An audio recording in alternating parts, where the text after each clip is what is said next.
Chapter 102. Go to the net. Your father? Li Yundong looked at Zhou Qin in surprise. He thought to himself, the leader who came to the province to inspect this morning is Zhou Qin's father? Zhou Qin nodded, her two eyebrows tightly knitted together. Her father's sudden appearance here gave her a very bad feeling at this time. Go to the internet.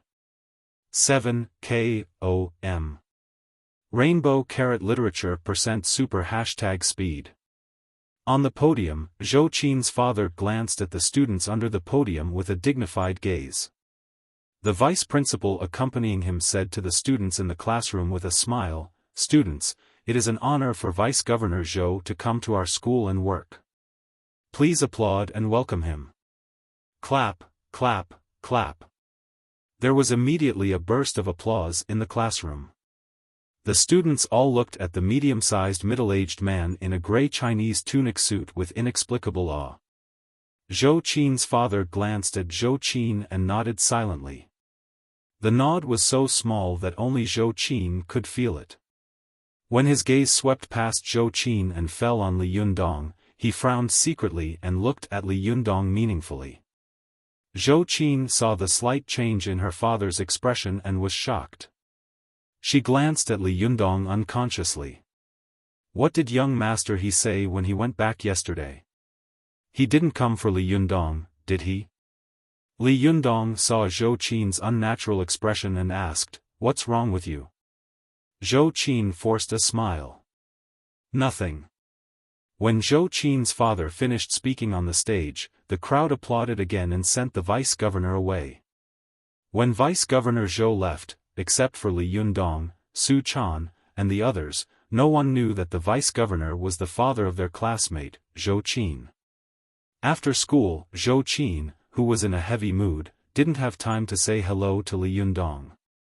She picked up her handbag and rushed out of the classroom. As soon as she got out of the classroom, she saw a young man in a suit waving at her. Qin, over here."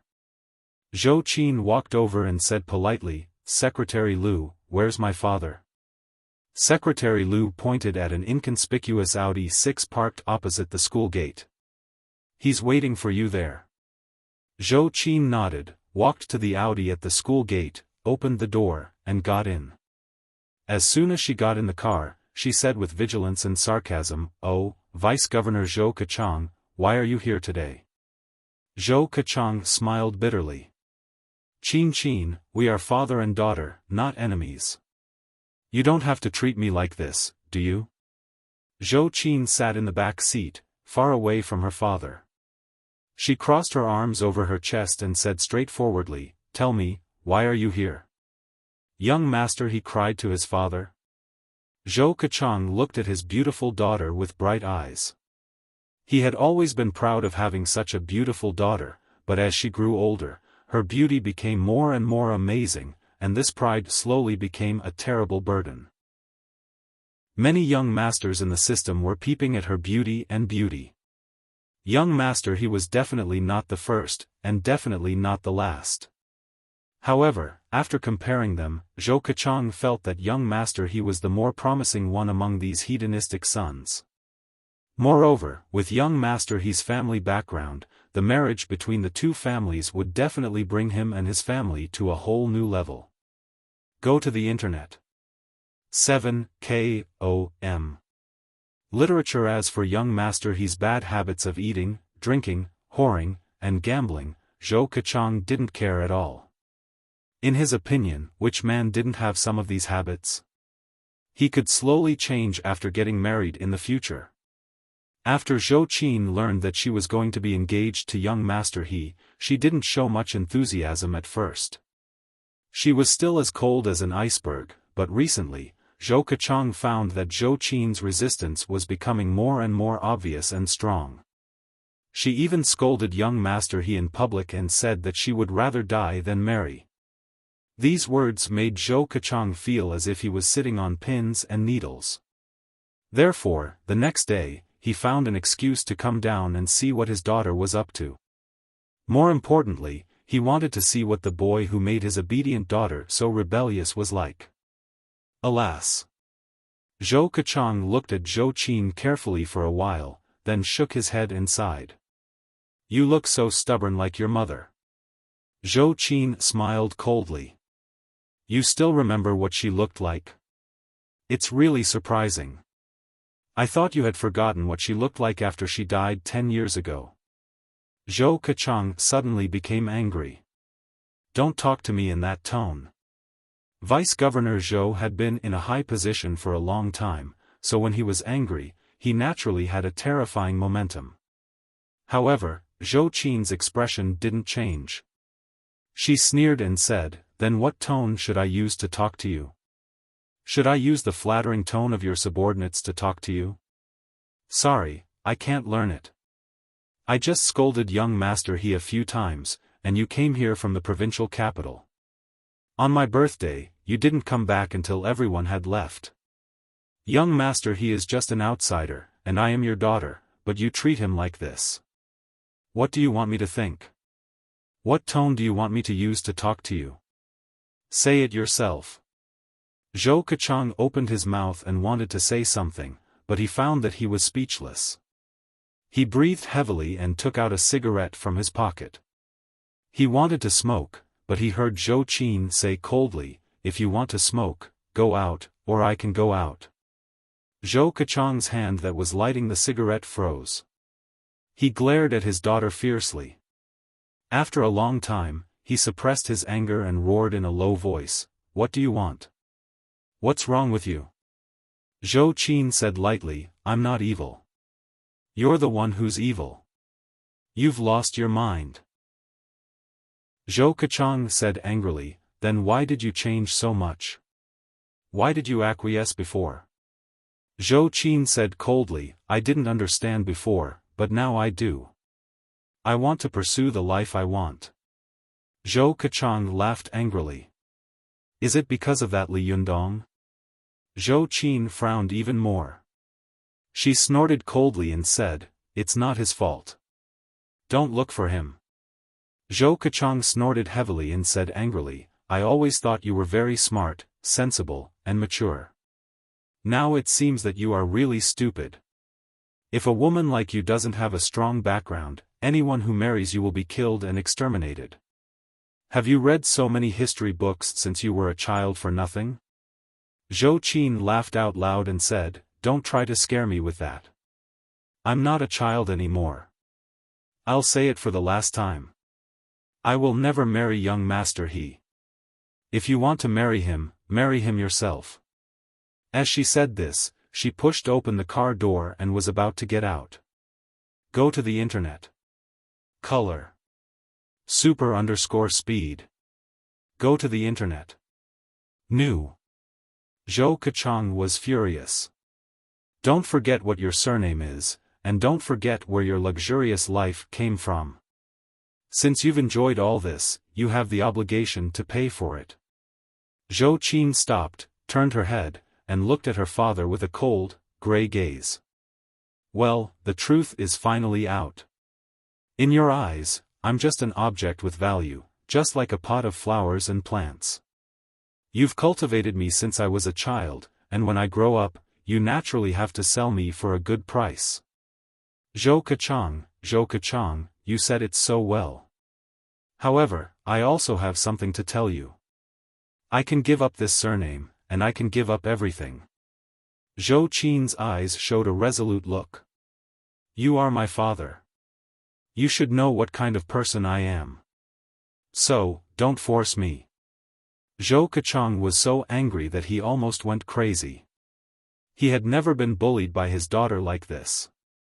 He breathed heavily, gritted his teeth, and said, Don't be in such a hurry to leave. As he said this, he threw a cell phone over. Listen to it yourself. Zhou Qin picked up the phone suspiciously and vigilantly, only to find that it had been turned off the whole time. However, a clear voice came from the other side. Is this student Li Yundong? Li Yundong's voice also came clearly from the phone. Yes, and you are? Ah, I'm a colleague of Zhou Qin's father. Can I talk to you for a while? Zhou Qin recognized the voice immediately. It was Zhou Kachang's personal secretary, Secretary Lu. Zhou Qin suddenly covered the phone's microphone with her hand and glared at her father. "You are shameless." Zhou Kachang sneered. "If you think I'm shameless, then you can kill yourself." Zhou Qin stared at the phone as if she were possessed. Her whole body trembled slightly, and her eyes were full of fear and worry. She knew her father's methods very well. In the past, there had been a few boys who had pestered her, and they had all been dealt with by threats and promises in the same way. Although her father was an honest official, he had a very rich younger brother. Sometimes, when he could solve a problem with money, he would never be careless. This time, was he going to do the same thing again? Zhou Qin listened nervously to the clear voice on the phone. For a moment, the two people in the car didn't speak. Only the sound of heavy breathing and conversation could be heard. "Can we find a place where no one is around to talk?" Secretary Lu had a briefcase under his arm. He was carefully looking at the boy in front of him through his gold-rimmed glasses, and there was a sense of condescension in his eyes. Although Li Yundong was puzzled, he still nodded politely. "Wait for me," he said to Su Chan. Su Chan nodded obediently. The two of them went to the pavilion behind the teaching building. Secretary Lu looked around and sighed. Although Tiannan University is not famous, the construction of the school is still well done.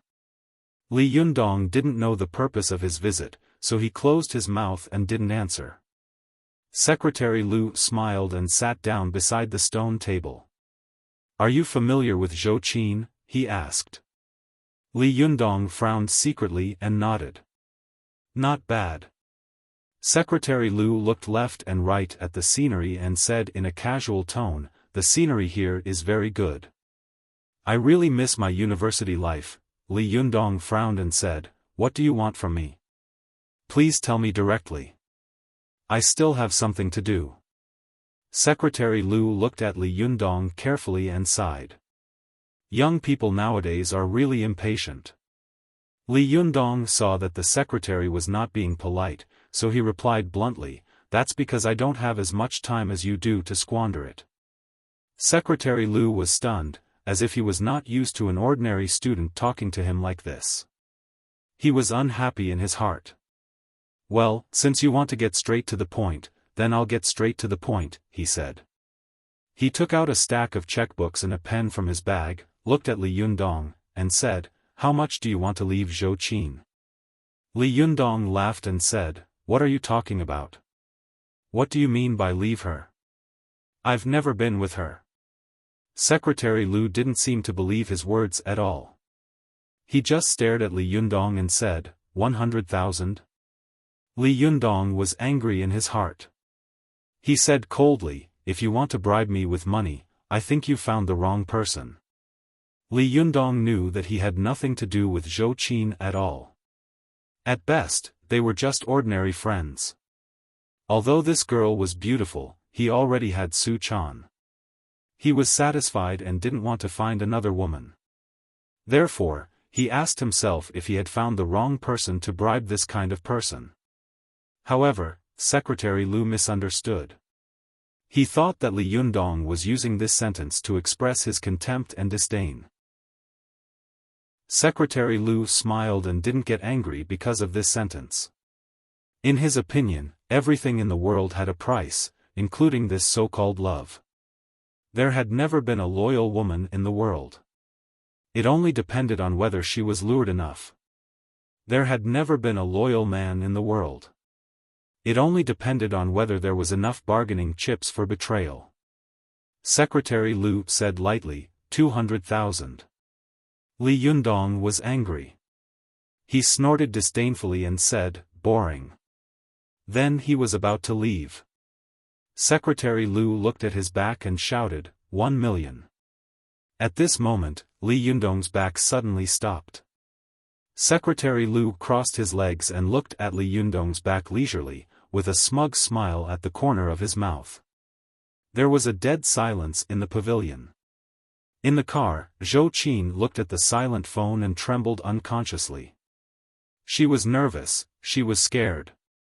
She was very afraid that the almost perfect and mysterious image that she had created in her heart would suddenly fall apart at this moment. Zhou Qin unconsciously thought of Li Yundong's words before, "Is a man a hero for a penny?" Yes, since ancient times, when faced with the temptation of money and power, how many real heroes could stand firm? She didn't have anything to do with him. Would he just take the money and accept it? Even if he took the money, she couldn't blame him for anything. But if that was the case. Happy reading. OM/. Chapter 103. Go to Watch Network. Secretary Liu had graduated from a famous university and had a high academic background. He had become a confidential secretary at a young age, so he was very proud of himself. In the face of Li Yundong, a college student from a diploma mill, he naturally had a sense of superiority. It was not the first time he had dealt with this kind of thing. A girl like Zhou Qin would naturally have many pursuers, but he could usually achieve his goal by threatening others. As for the one in front of him, Secretary Liu had heard a little about this boy. Go to watch. Literature very good at fighting? Huh, what era was it? So what if he could fight? Fighting and killing were things that only gangsters would do. He really didn't know why Zhou Qin liked such a boy. If it weren't for the fact that Zhou Qin seemed to be sincere this time, how could she have offered such a high price to this young boy? Secretary Liu's heart was full of disdain. He watched Li Yundong walk back confidently, put his hands in front of his chest, and said, "What, have you figured it out?" "That's right. How much can a person earn in his lifetime?" "Don't worry, the money is absolutely clean. As long as you take it and disappear." As he spoke, he quickly signed the check and handed it over in his hand. Li Yundong stared at Secretary Liu closely. He took the check and glanced at it. Suddenly, he smiled disdainfully. Secretary Liu's face darkened slightly. "What are you laughing at?" Li Yundong shook his head with a smile and said, "I'm laughing at why there are always some people in this world who think that money can settle everything. Why are there always some people in this world who think that they can manipulate others like puppets?" Secretary Liu said with a sullen face, "What do you mean?" Li Yundong tore the check into pieces and said coldly, "I'll say it again. Zhou Qin and I are just ordinary friends. Whether she likes me or not is her right and freedom. I respect that. I only like Su Chan, and I will only have her as my girlfriend. Do you understand? Don't humiliate Zhou Qin and me with this kind of thing."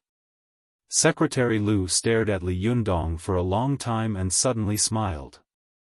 "I really don't know if you don't realize what it means if you marry a girl like Zhou Qin, or are you cunning enough to advance by retreating?" Li Yundong sneered and said, "What's there to not realize? Isn't it just 20 years less of hard work? So what? In order to save 20 years of hard work, he would sell his own personality and self-esteem. In the future, he would have to tuck his tail between his legs and pretend to be a man outside and a grandson at home. Was this something worth showing off? Ridiculous." Li Yundong said with fervor and assurance, "The woman I value must be a woman who will share weal and woe with me.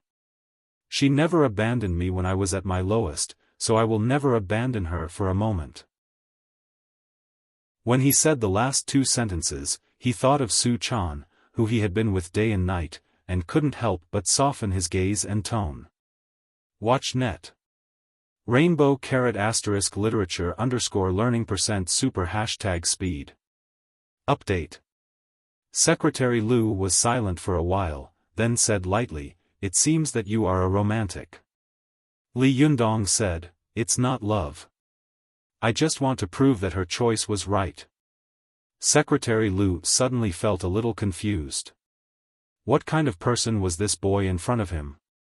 Was he deliberately saying some righteous words, or was he really such a hot-blooded and infatuated fool? But no matter what, it was good for him to understand the matter. Secretary Lu secretly breathed a sigh of relief. He said, "Since you don't want the money, well, we will arrange a new school for you, which is much better than this university. When you graduate, we will also arrange a good job for you. You will marry the woman you love and have children with. You see, what a beautiful life it is, isn't it?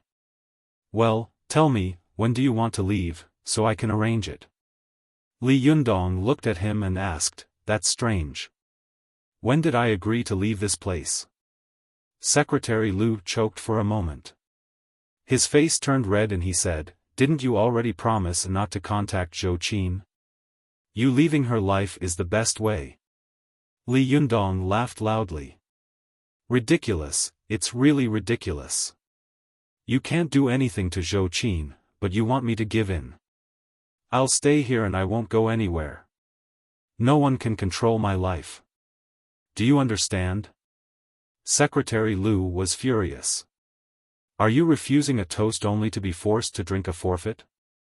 Li Yundong sneered and said, "I think you are the one who refuses a toast only to be forced to drink a forfeit. Take your things and leave. Don't appear in front of me in the future." Secretary Lu said angrily, "Are you threatening me? Do you know who you are threatening?" Li Yundong's eyes were like lightning. "Do you know who you are threatening? Don't think that being an official is great. Let me tell you, I, Li Yundong, have a stable position. I have never been afraid of any evil spirits. You'd better not provoke me, or I will let people like you know what it means to be angry. Within 10 steps, blood will be spilled." As he said this, Li Yundong slapped the stone table in the pavilion with a bang. With a clatter, the stone table broke into pieces, and a piece of gravel fell with a crash. Go to the internet. Li Yundong picked up the gravel with the tip of his foot and grabbed it with his 5 fingers. With a sudden force, the stone was crushed into powder. Secretary Lu had been living a comfortable life in the agency for a long time, so he had never seen such a scene. He was so shocked that he took 2 steps back and stared at Li Yundong as if he were looking at a devil. He pointed at Li Yundong and couldn't speak for a long time. Li Yundong sneered and scattered the lime in his hand. He looked at Li Yundong coldly, then turned around and left. After Li Yundong left the pavilion, Director Qian, who was standing not far from the teaching building, happened to see him and Secretary Lu leave on bad terms. Director Qian's face showed a meaningful look, and he smiled sinisterly. Li Yundong went to the teaching building and greeted Su Chan, who was waiting for him at the bottom of the building. Su Chan had been waiting for a long time, so she ran over with a smile and took Li Yundong's arm. "What did you guys talk about?" Li Yundong smiled slightly, and the terrifying aura he had when he was angry just now was gone. "Nothing," he said. "We just chatted for a while. Are you hungry? I'll make you something delicious when we get back." Su Chan cheered. Okay, I want to eat beer duck." Li Yundong smiled. "You just had it yesterday. Are you going to eat it again today?" Su Chan giggled. "It's delicious." After the 2 of them walked out of the school gate, Zhou Qin looked at them through the window with a complicated look in her eyes. Only then did she throw the phone back to her father, Zhou Keqiang. "Are you satisfied now?" she asked with a sneer. By now, Zhou Keqiang's anger had dissipated a lot. Or should I say, are you satisfied now? He doesn't have any feelings for you at all, and he's very infatuated with you. Don't try to get close to him. Zhou Qin looked at her father with an inexplicable sadness in her eyes. "Dad, why haven't you figured it out yet? I like this boy because he has something that boys nowadays don't have." Zhou Keqiang sneered. "What is it? Is it because of that old man's anger just now? What a joke. How childish." Zhou Qin shook her head and sighed. "Dad, I think you're the real childish one. You always want to control something, and you always think that you can control everything. Save it." There are officials above you who are much more powerful than you. Even if you can sit in the chairman's position, so what? There are still people above you who are much more powerful than you. I like him precisely because of his infatuation and single-mindedness toward Su Chan. If he were a promiscuous person, how could such a person be worthy of my love? Zhou Qin looked at her father and said, poverty can't be shaken, power can't be subdued, and wealth can't be corrupted. This is what a man should be. Dad, I like such a man. You should be happy for me. If you let me marry young Master He, let's not talk about whether I can be happy for the time being. Even if the two families get married, so what? Once something happens, do you think a marriage on paper will be safe? Please, husband and wife are birds in the same forest. When disaster comes, they fly separately. Dad, you should know this better than me, right? Besides, how do you know that Li Jiandong's future achievements in life will not surpass young Master He, who is a skeleton in the grave? Zhou Keqiang snorted coldly. What is young Master He?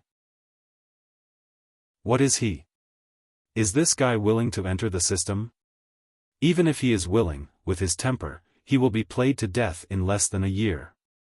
Seeing that her father's attitude had softened for a while, Zhou Qin no longer showed an extremely tough attitude. She sighed faintly and said, Dad, you haven't dealt with this boy, so you won't understand. But I have witnessed the incredible power in him several times with my own eyes.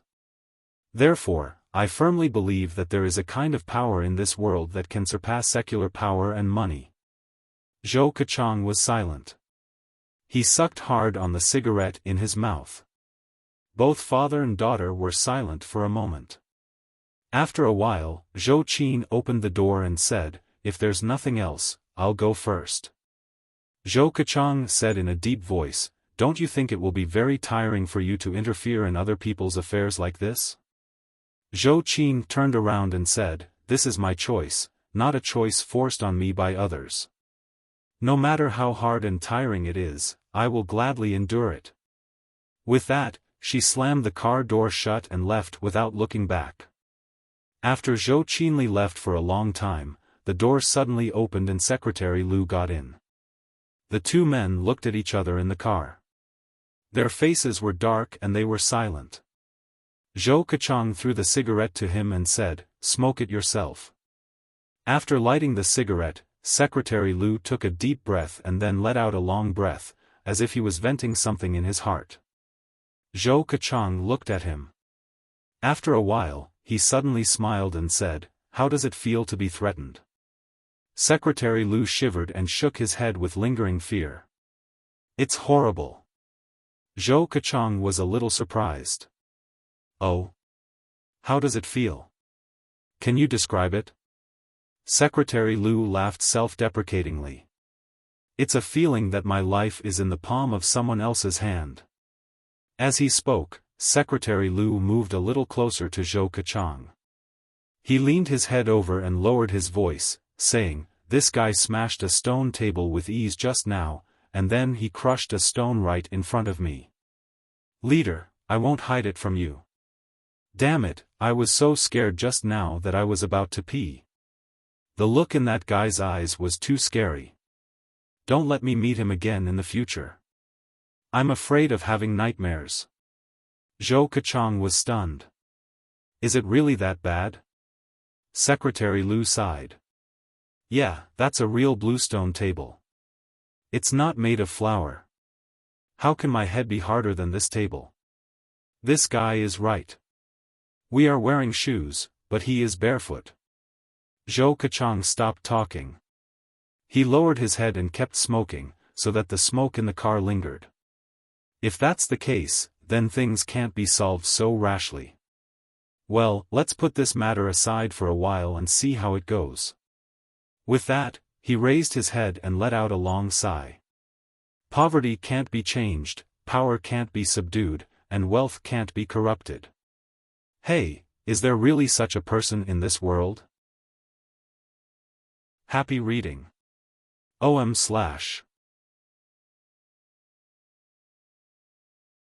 Chapter 104. Go to watch net.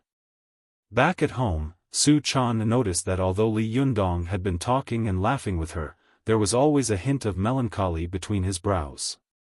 Watch net. Rainbow ** literature _learning %super #speed. Update. She couldn't help asking, Yundong, what's wrong with you? Li Yundong smiled and said, nothing. Su Chan shook her head. No. You've been frowning ever since you came back today. Did that person say something to you in private today? He didn't want to tell Su Chan, the innocent girl, about these troublesome things. He smiled and said, it's nothing. Don't think too much. She took his hand and said very seriously, Yundong, you are now my Taoist companion. You are the person I can entrust my life to, and also the person you can entrust your life to. I hope that you can tell me anything in the future, okay? Li Yundong felt warm in his heart. He stroked the little girl's cheek with his hand and said with a smile, I'm used to your heartless appearance. I'm not used to you suddenly being so considerate. Su Chan said angrily, I'm not usually heartless. He laughed for a while and told Su Chan about the conversation between him and Secretary Liu. After that, he sighed and said, as the saying goes, people don't fight with officials. Although my words were fierce, now that I think about it, my heart is still beating like a drum. Su Chan giggled and said, this matter? I thought it was something incredible. Li Yundong glared at her. Isn't it a big deal to offend the deputy governor? Su Chan smiled and said, now you can be said to be half a cultivator. When you succeed in the Zhuji phase, you will be a cultivator through and through. Do you know what a cultivator is? Li Yundong thought for a moment and said, do you mean people who practice cultivation? Su Chan said, you can say that, but you can't say that. Li Yundong shook his head in confusion. Watch net. Su Chan explained, the so-called cultivators refer to those who cultivate hard on a specific path. Sun Simiao, the king of medicine, is also a cultivator, but what he cultivates is not the art of cultivation that can change the world. Instead, he cultivates the art of medicine that can save flesh and bones from death. Li Yundong couldn't help asking curiously, is Sun Simiao really an immortal? Su Chan nodded and said, in the Tang dynasty, he had already entered the Tao from medicine and achieved great success in cultivation. He could be called a great cultivator. When he became an immortal 100 years later, he became an immortal of the Nirvana realm. But through the dynasties, the common people worshipped him spontaneously, which made him become a deity even though he didn't want to. When Li Yundong heard this, he suddenly understood. You mean that if the people think you are God, then you are God? Su Chan said, as the saying goes, a man fights for his dignity, and a Buddha fights for his incense. What does this mean? Su Chan was about to explain, but Li Yundong's eyes lit up when he heard it. He couldn't help but say, I know. You said that a man fights for his dignity. It must be the qi of Jinqi that cultivators cultivate. Without this qi, people will be a little weaker, and with more qi, people will be a little stronger. Su Chan looked at Li Yundong with admiration and said with a smile, my master is so smart. You understand it. Then tell me, what does a Buddha fight for his incense mean?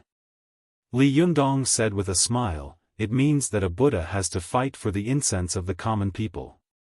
Because of this incense, he can surpass other gods and Buddhas? Su Chan giggled and said, that's right, but it's not completely right. Guhong said in Biopuzi that people can cultivate to be immortals, but they can't cultivate to become gods.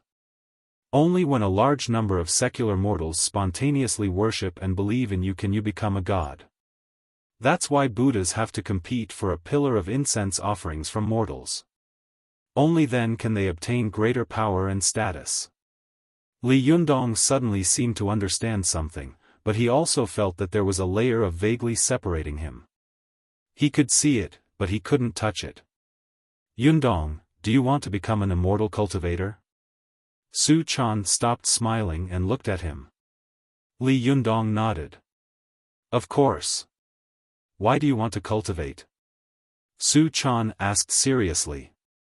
Li Yundong opened his mouth and was about to speak, but Su Chan stopped him with her hand. She said, "Don't rush to say it. Think carefully before you speak. Watch net. Rainbow ** literature _learning %super #fast. Update. Li Yundong couldn't help but feel a little speechless. He remembered the ordinary days before he had met Su Chan, and the various changes in his life after he had obtained the Renyuan Jindan and gained great power. Especially when he thought of the scene where Lu Chuan, young Master He, and Secretary Lu had used money and power to threaten and entice him, he felt a burst of anger. He secretly clenched his fists, gritted his teeth, and said resolutely, "I want to become an immortal.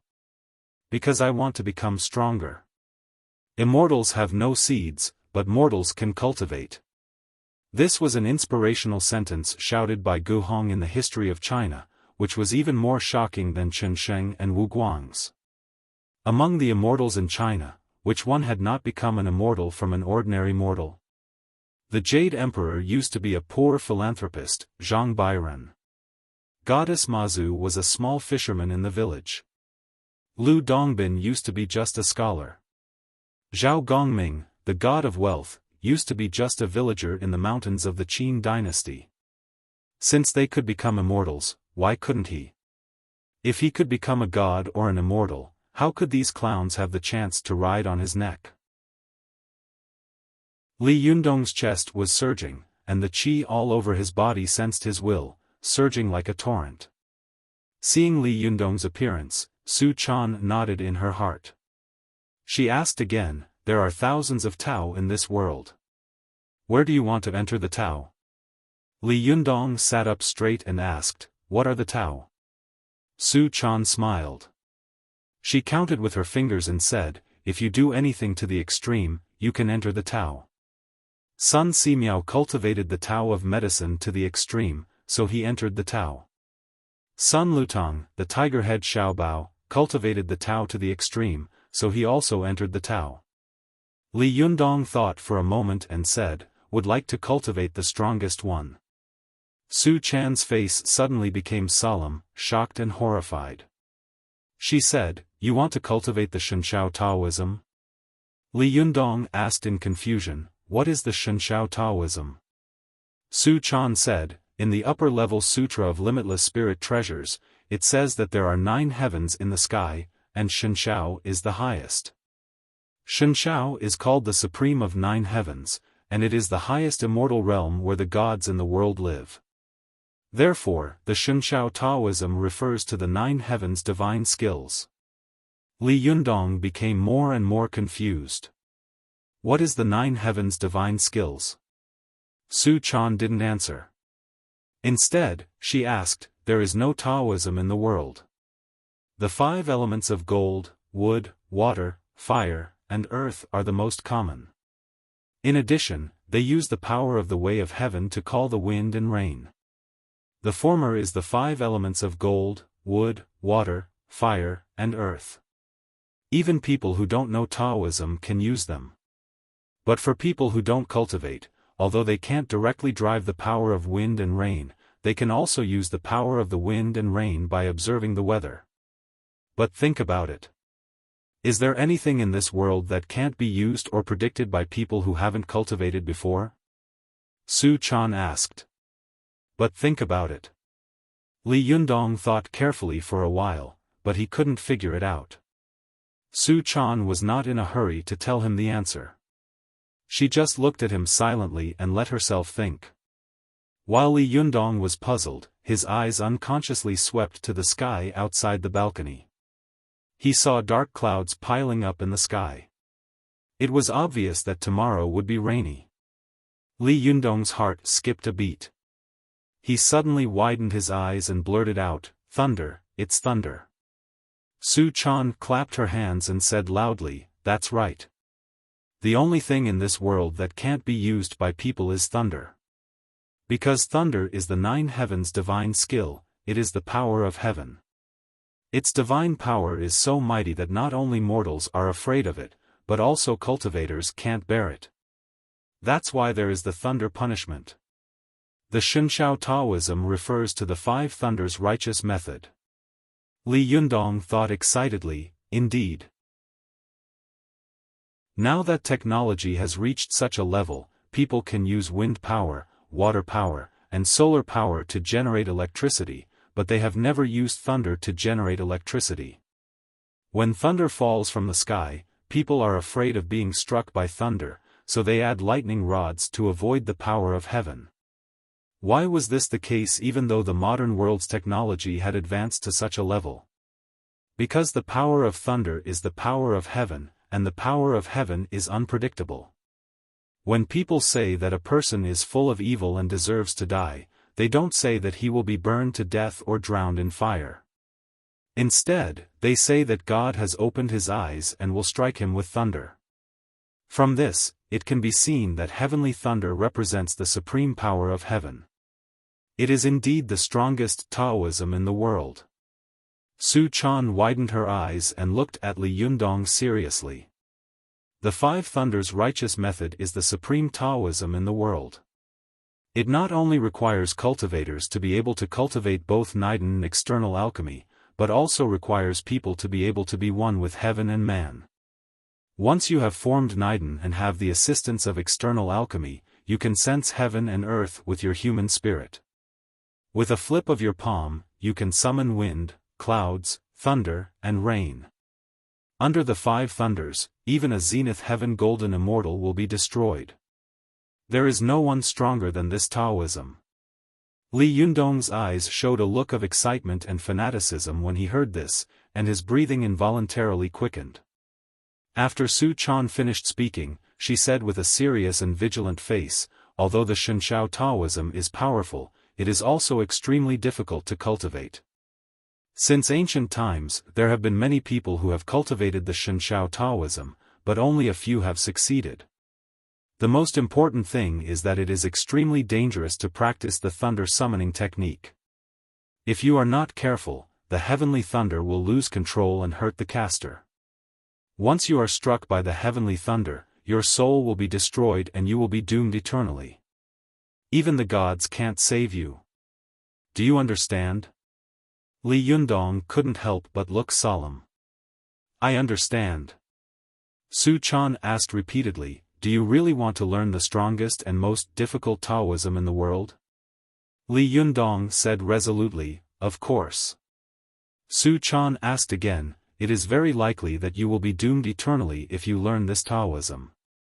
Aren't you afraid? Li Yundong stood up proudly, held his head high, and said, I'm afraid that as a 7-foot man, I don't know how to improve myself. What's so scary about this kind of thing? Su Chan asked again, do you really want to learn it? Li Yundong nodded heavily. Yes. Su Chan suddenly became very bashful. She said, I don't know. I'm going to faint. Li Yundong's body shook and he almost fell. Happy reading. OM/.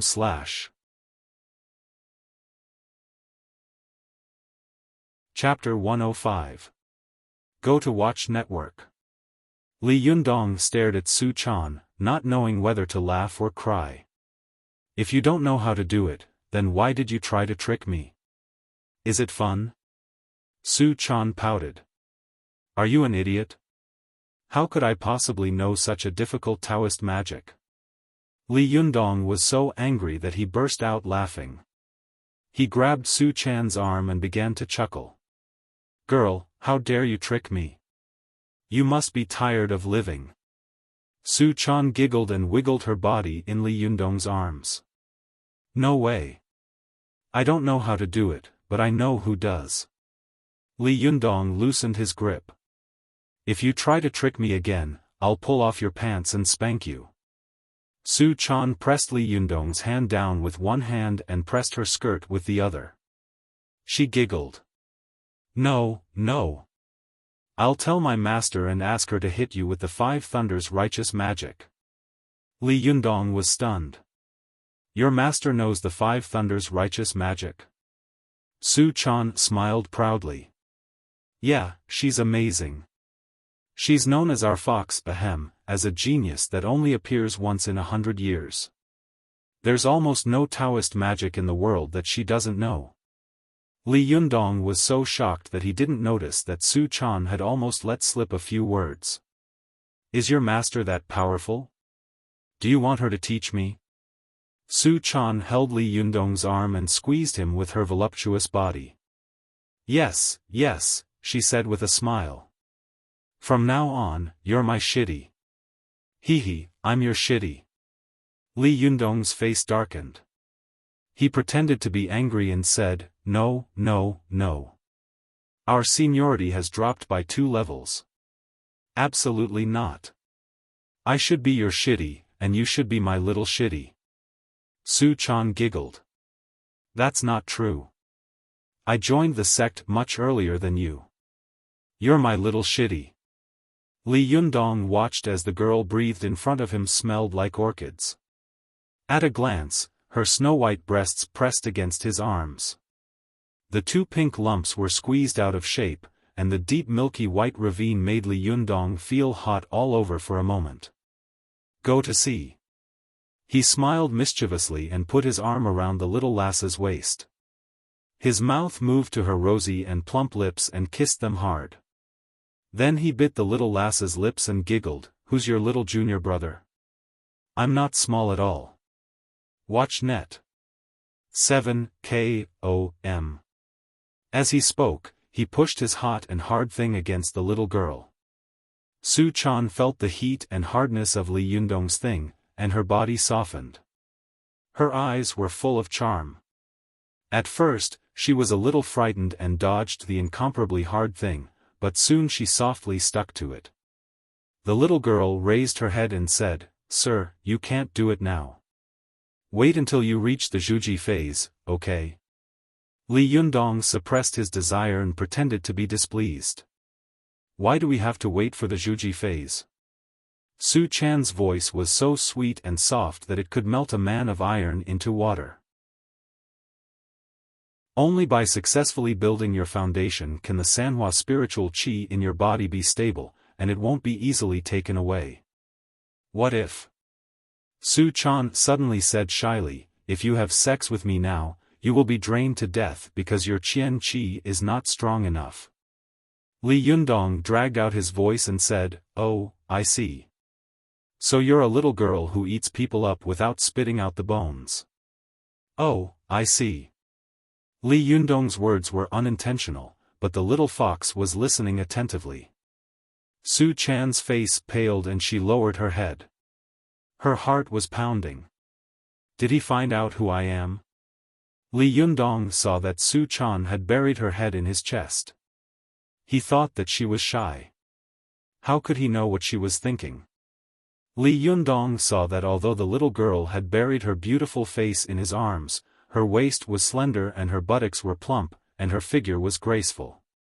He couldn't help but laugh and say, the body of a 28-year-old woman is soft, and the sword at the waist can cut a fool.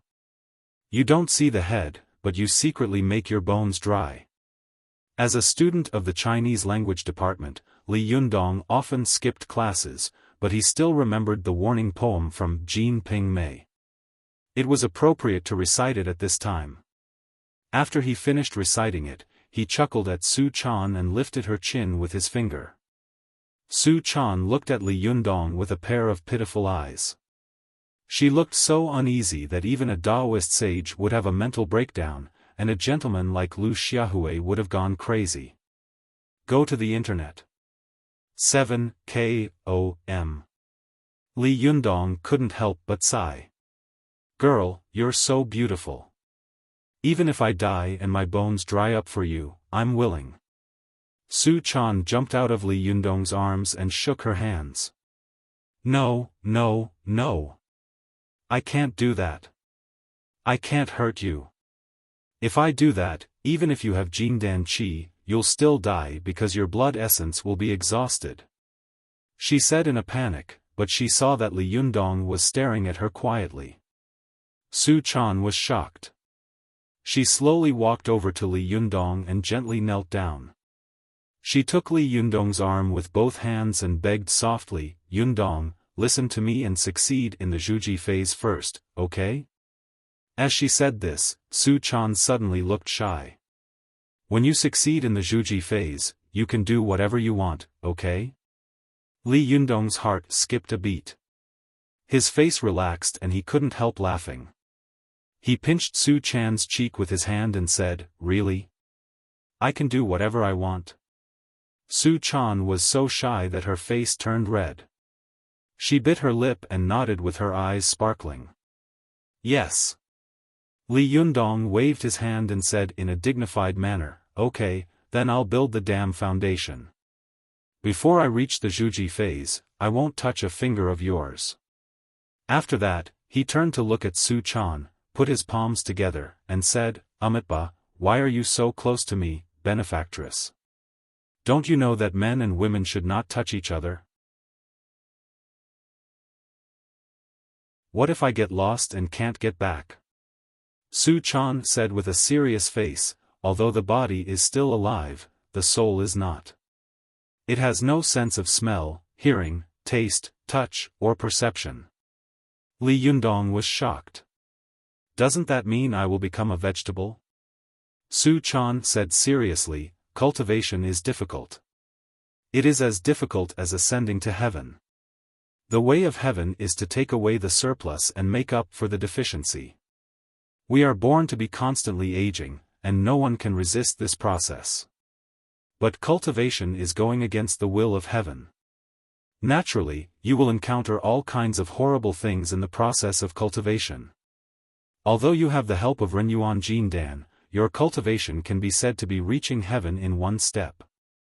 It is against the natural order of the natural order, so you will definitely encounter great horror that even I can't imagine." Su Chan asked, "Aren't you afraid?" Li Yundong laughed. "What is there to be afraid of? For the sake of the foundation establishment, I am not afraid of anything." Su Chan saw Li Yundong winking at her, looking anxious.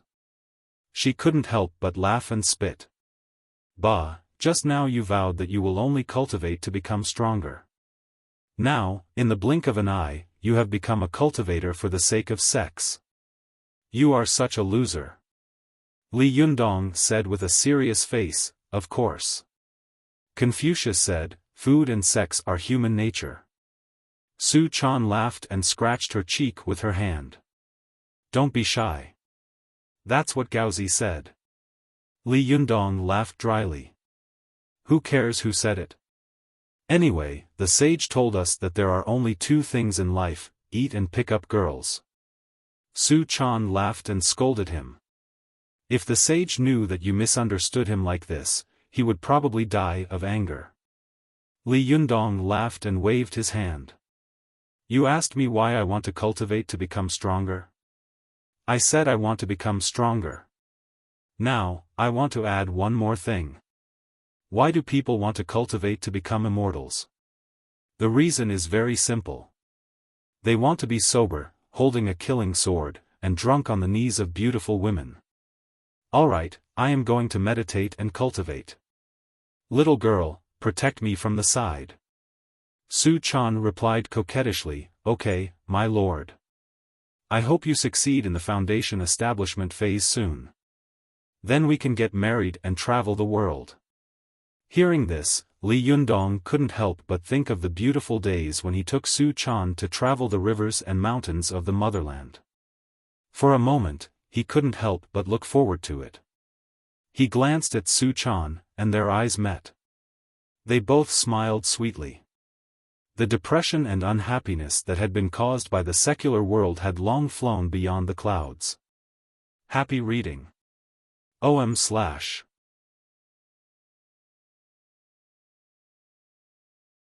Chapter 106. Go to Watch Net. Before Li Yundong entered meditation, Su Chan explained to him what seal spirit, manifestation, and great freedom were. Watch Net. 7:ko// spirit and manifestation are the embodiment of a higher realm of visualization. According to the chapter of the Yellow Emperor's Canon of Internal Medicine, the Spirit Pivot, Original Spirit, it says, the birth of life is called the essence, and the fight between the two essences is called the spirit. Su Chan patiently explained the Tao and principles of cultivation. In addition, the Yellow Emperor's Canon of Internal Medicine also points out that the heart contains the spirit, the lungs contain the soul, the liver contains the soul, the spleen contains the will, and the kidney contains the will. Su Chan continued, from this, we can see that there are spirits in the 5 viscera of the human body.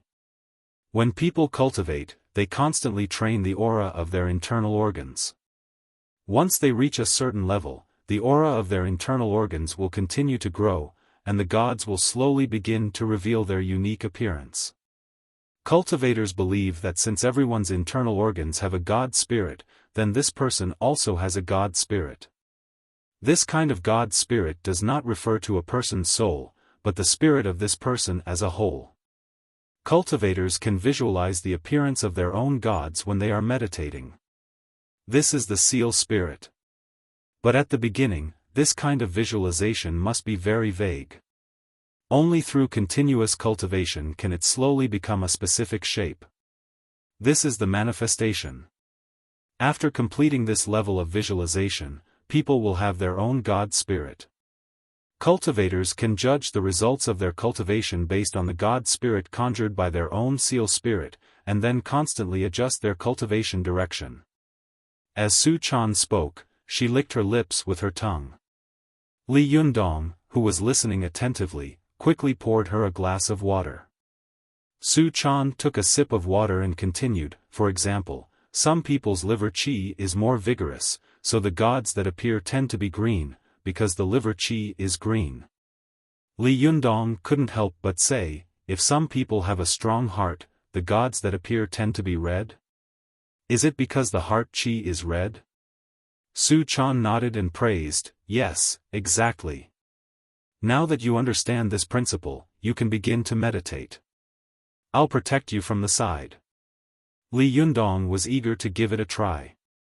He opened all the doors and windows in the room, except for the main door, to keep the room ventilated.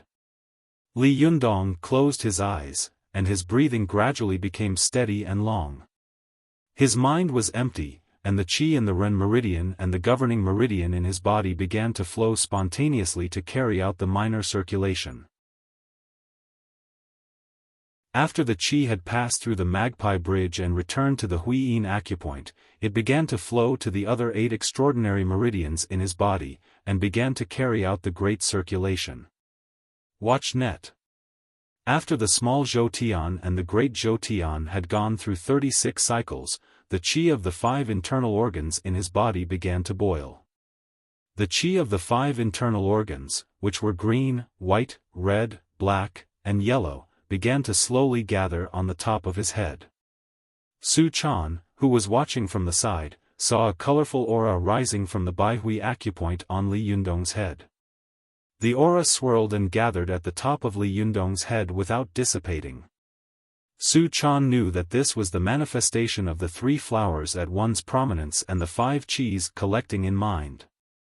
At this time, Li Yundong had already entered the deepest state of meditation. He felt as if he had returned to the vast world where he had visualized the lotus throne last time. But this time, the world around him was no longer a vast expanse of darkness. Instead, it was a sea of 5-colored rolling clouds. Li Yundong lowered his head to take a look. With a thought, he took the initiative to guide the qi of the 5 internal organs in his body to begin to condense. However, no matter how he visualized the qi of the 5 viscera, the qi of the 5 viscera just flowed on its own and did not change according to Li Yunyang's visualization at all. Li Yundong couldn't help but be in a daze. He pondered over what Su Chan had said before, and suddenly, his heart skipped a beat. Su Chan said that there are gods in the 5 internal organs. Does this mean that they can imprint spirits on their own without my control? Thinking of this, Li Yundong couldn't help but frown. If I don't control them, how can the qi of the 5 internal organs flow and change into gods? Thinking of this, Li Yundong found that he seemed to have fallen into a dead end. The way out was faintly in front of him, but there seemed to be an invisible film in the middle. Could it be that I only need to try to speed up the flow of the qi of the 5 internal organs? Li Yundong looked at the rolling 5-colored qi under his feet and suddenly had an idea. He used his mind to try to control the 5-colored sea of clouds and let them flow rapidly. Sure enough, the sea of clouds slowly rolled and condensed, as if it was about to form something. Go to the internet. 7 K.O.M. Literature. Li Yundong was overjoyed. He knew that he had found the right way. There were gods in the 5 internal organs, so this aura didn't need to be deliberately controlled. Sometimes, it would backfire. Li Yundong only sped up the flow of the qi of the 5 internal organs in his body, but it urged the process of the imprint spirit materialization of the 5 internal organs. After the 5-colored qi gradually condensed into a ball, it slowly revealed the appearance of a person. However, its facial features were blurred, and even its hands and feet were not clear. This is the imprint spirit? Li Yundong was pleasantly surprised.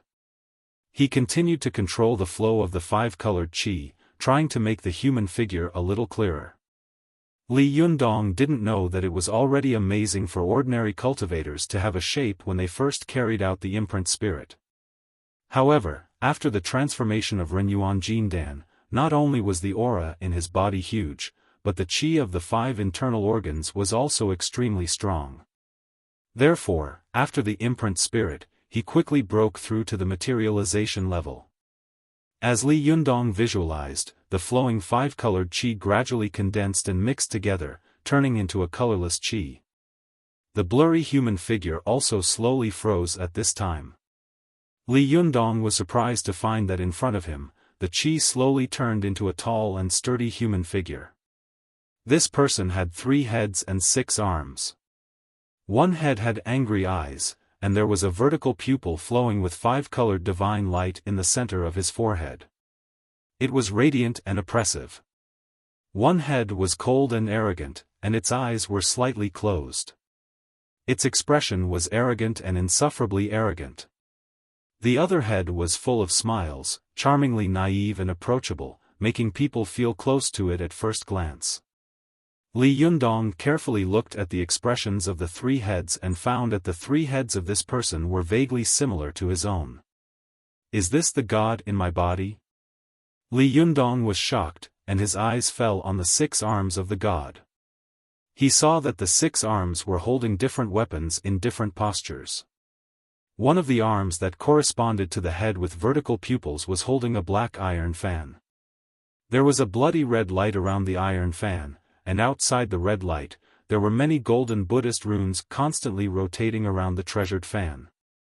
It looked solemn and murderous at the same time. The other arm was holding a 3-foot-long Qingfeng sword. The long sword was engraved with mysterious patterns. There was a faint purple light around the sword, like a purple silk fluttering in the wind. One of the 2 arms corresponding to the head with a cold expression was holding a 3-legged cauldron. This cauldron was about the size of 2 human heads. It was dark all over and was engraved with ancient characters and images. The center of the cauldron was surrounded by mist, and there was a faint colorful glow. The other arm was holding an 8 trigrams mirror. In the mirror, a person could be seen faintly, constantly repeating the reincarnation process of life, old age, illness, and death. Finally, the 2 arms corresponding to the head with a smile were holding a brush as thick as a thumb and a blue-gray glass bowl. This 3-headed, 6-armed god, who was holding all kinds of items, surprised Li Yundong a little. But before he could react, he suddenly saw the 3-headed, 6-armed god pounce on him and jump into his body in the blink of an eye. At this moment, Li Yundong suddenly felt an inexplicable power. It was as if he had the blue sky above his head and the earth under his feet. He was the only ruler of the world, the only god. He seemed to be this 3-headed, 6-armed god, with vast and boundless magical power. Li Yundong was shocked and felt this power in disbelief. He tried to step on the clouds under his feet. Suddenly, there was a rumble, and he felt that the whole world was shaking. Is this my power? Li Yundong was ecstatic and laughed wildly. He tried to control the three-headed, six-armed god to fly in the air. At first, he was a little clumsy, but soon he could fly freely in this spirit space. This was a kind of unrestrained, invincible, and fearless feeling of freedom. It was also the last homework and the last checkpoint of the spirit concentration realm. When cultivators reached this level, their divine senses were already very strong, and they could visualize an unprecedentedly powerful self-god. But in fact, this kind of self-god only represented the realm that this person might be able to cultivate to in the future, and it did not mean that this cultivator already had this realm. But at this time, because it was the first time that the cultivator had come into contact with this kind of power and realm, it was easy for him to regard the god in his spirit space as himself, and thus enter a state of great freedom. Therefore, cultivators also called the god visualized at this time, Freedom Sky Devil. When people were born into the world, they were imprisoned in their mother's womb. They were fed by the umbilical cord and had no freedom at all. It was the same for people after they were born. They were often controlled by their parents, society, and heaven and earth. And the fundamental purpose of cultivation was to pursue freedom, to pursue the realm of freedom. Whether it was to seek longevity, it was also to pursue the freedom of the body, to no longer be restrained and restricted by the body. Seeking divine power was to pursue the freedom of life, to no longer be oppressed and controlled by all kinds of powerful forces. When cultivators entered their own spirit space to visualize, it was often an illusory world of absolute freedom, because this world was their own visualization. Naturally, they were the only Lord God in this world, with infinite strength and invincible power. A person who had never experienced this kind of great freedom realm suddenly experienced this kind of realm would definitely have an extremely terrible heart devil. The stronger the person was, the more it would be. This was one of the reasons why cultivators emphasized that they should be pure and have few desires during cultivation. Although Li Yundong was not pure and had few desires, compared with most people in society, he still maintained a rare and precious pure heart. Therefore, although he felt the state of mind of the great freedom sky devil and laughed wildly in his spirit space, he always maintained a trace of sobriety in his mind. Especially when his laughter shook the sky, Li Yundong suddenly heard someone calling his name faintly. This cry was like a breeze under the scorching sun, or a clear spring in the wild desert. Li Yundong's mind suddenly quivered, and his wild laughter gradually stopped. Slowly, the whole spirit space became dark and turbid again, and the gods with 3 heads and 6 arms he had visualized before also gradually disappeared. After a while, Li Yundong woke up from meditation. As soon as he opened his eyes, he saw Su Chan looking at him nervously. Seeing that Li Yundong had woken up, she immediately breathed a sigh of relief, patted her chest, and said, "That was close. You almost got lost in your own spirit space and became a great freedom sky devil with a lost soul." Happy reading. OM/.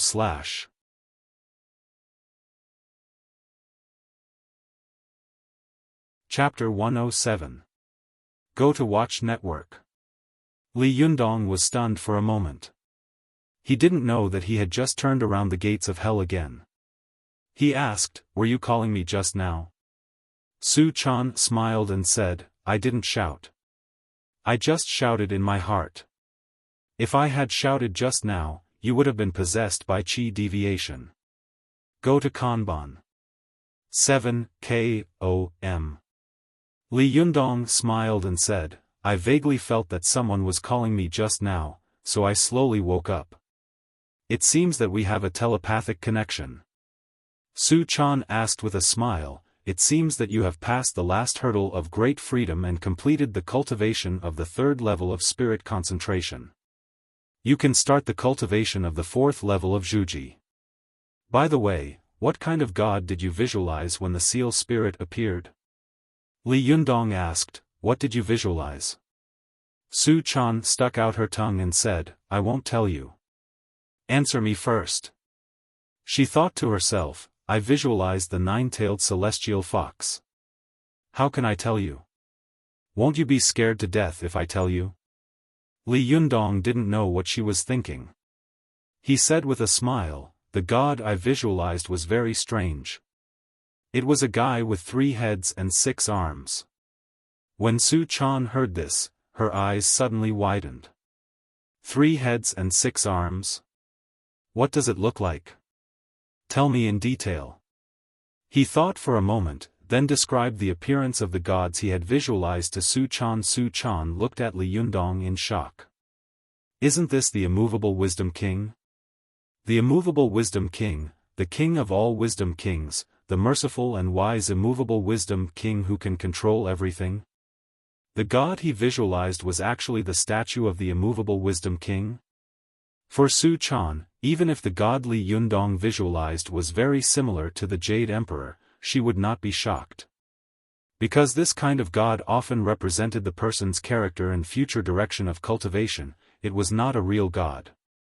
But the incredible thing about this matter was, Li Yundong practiced the cultivation method of Taoism. Why was the god he visualized the immovable wisdom king of Buddhism?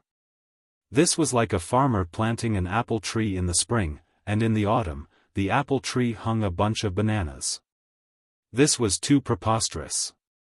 Su Chan felt like she was in a mess. She had never heard of such a situation before. Does this mean that Yundong will cultivate Buddhism in the future? Su Chan looked at Li Yundong with a strange expression on her face and thought to herself, he won't become a cultivator who cultivates both Buddhism and Taoism like Lu Huayang and Wu Shouyang, right? Seeing Su Chan looking at him strangely, he couldn't help but ask, why are you looking at me like that? In the past, Su Chan had always believed that with the help of Renyuan Jin Dan, coupled with his top-notch talent and temperament, Li Yundong would definitely become a great cultivator like the Daluo Golden Immortal. But now, Su Chan suddenly felt that she had no confidence at all. Not only was Li Yundong's cultivation advancing at a rapid pace, but the cultivation talent he had displayed made Su Chan suddenly feel a little timid. The last time he visualized the lotus throne, he visualized the terrifying, 9-linked treasured lanterns. And this time, he visualized the immovable wisdom king. Su Chan was tongue-tied. What kind of monster is this boy I met, she thought. Seeing that Su Chan was staring at him in a daze, Li Yundong smiled and waved his hand in front of the girl's face. Hey, what are you looking at? He asked. Only then did Su Chan come to her senses. She looked at him with a strange expression and stammered, no, nothing. Li Yundong smiled and said, can I start the Zhuji phase now?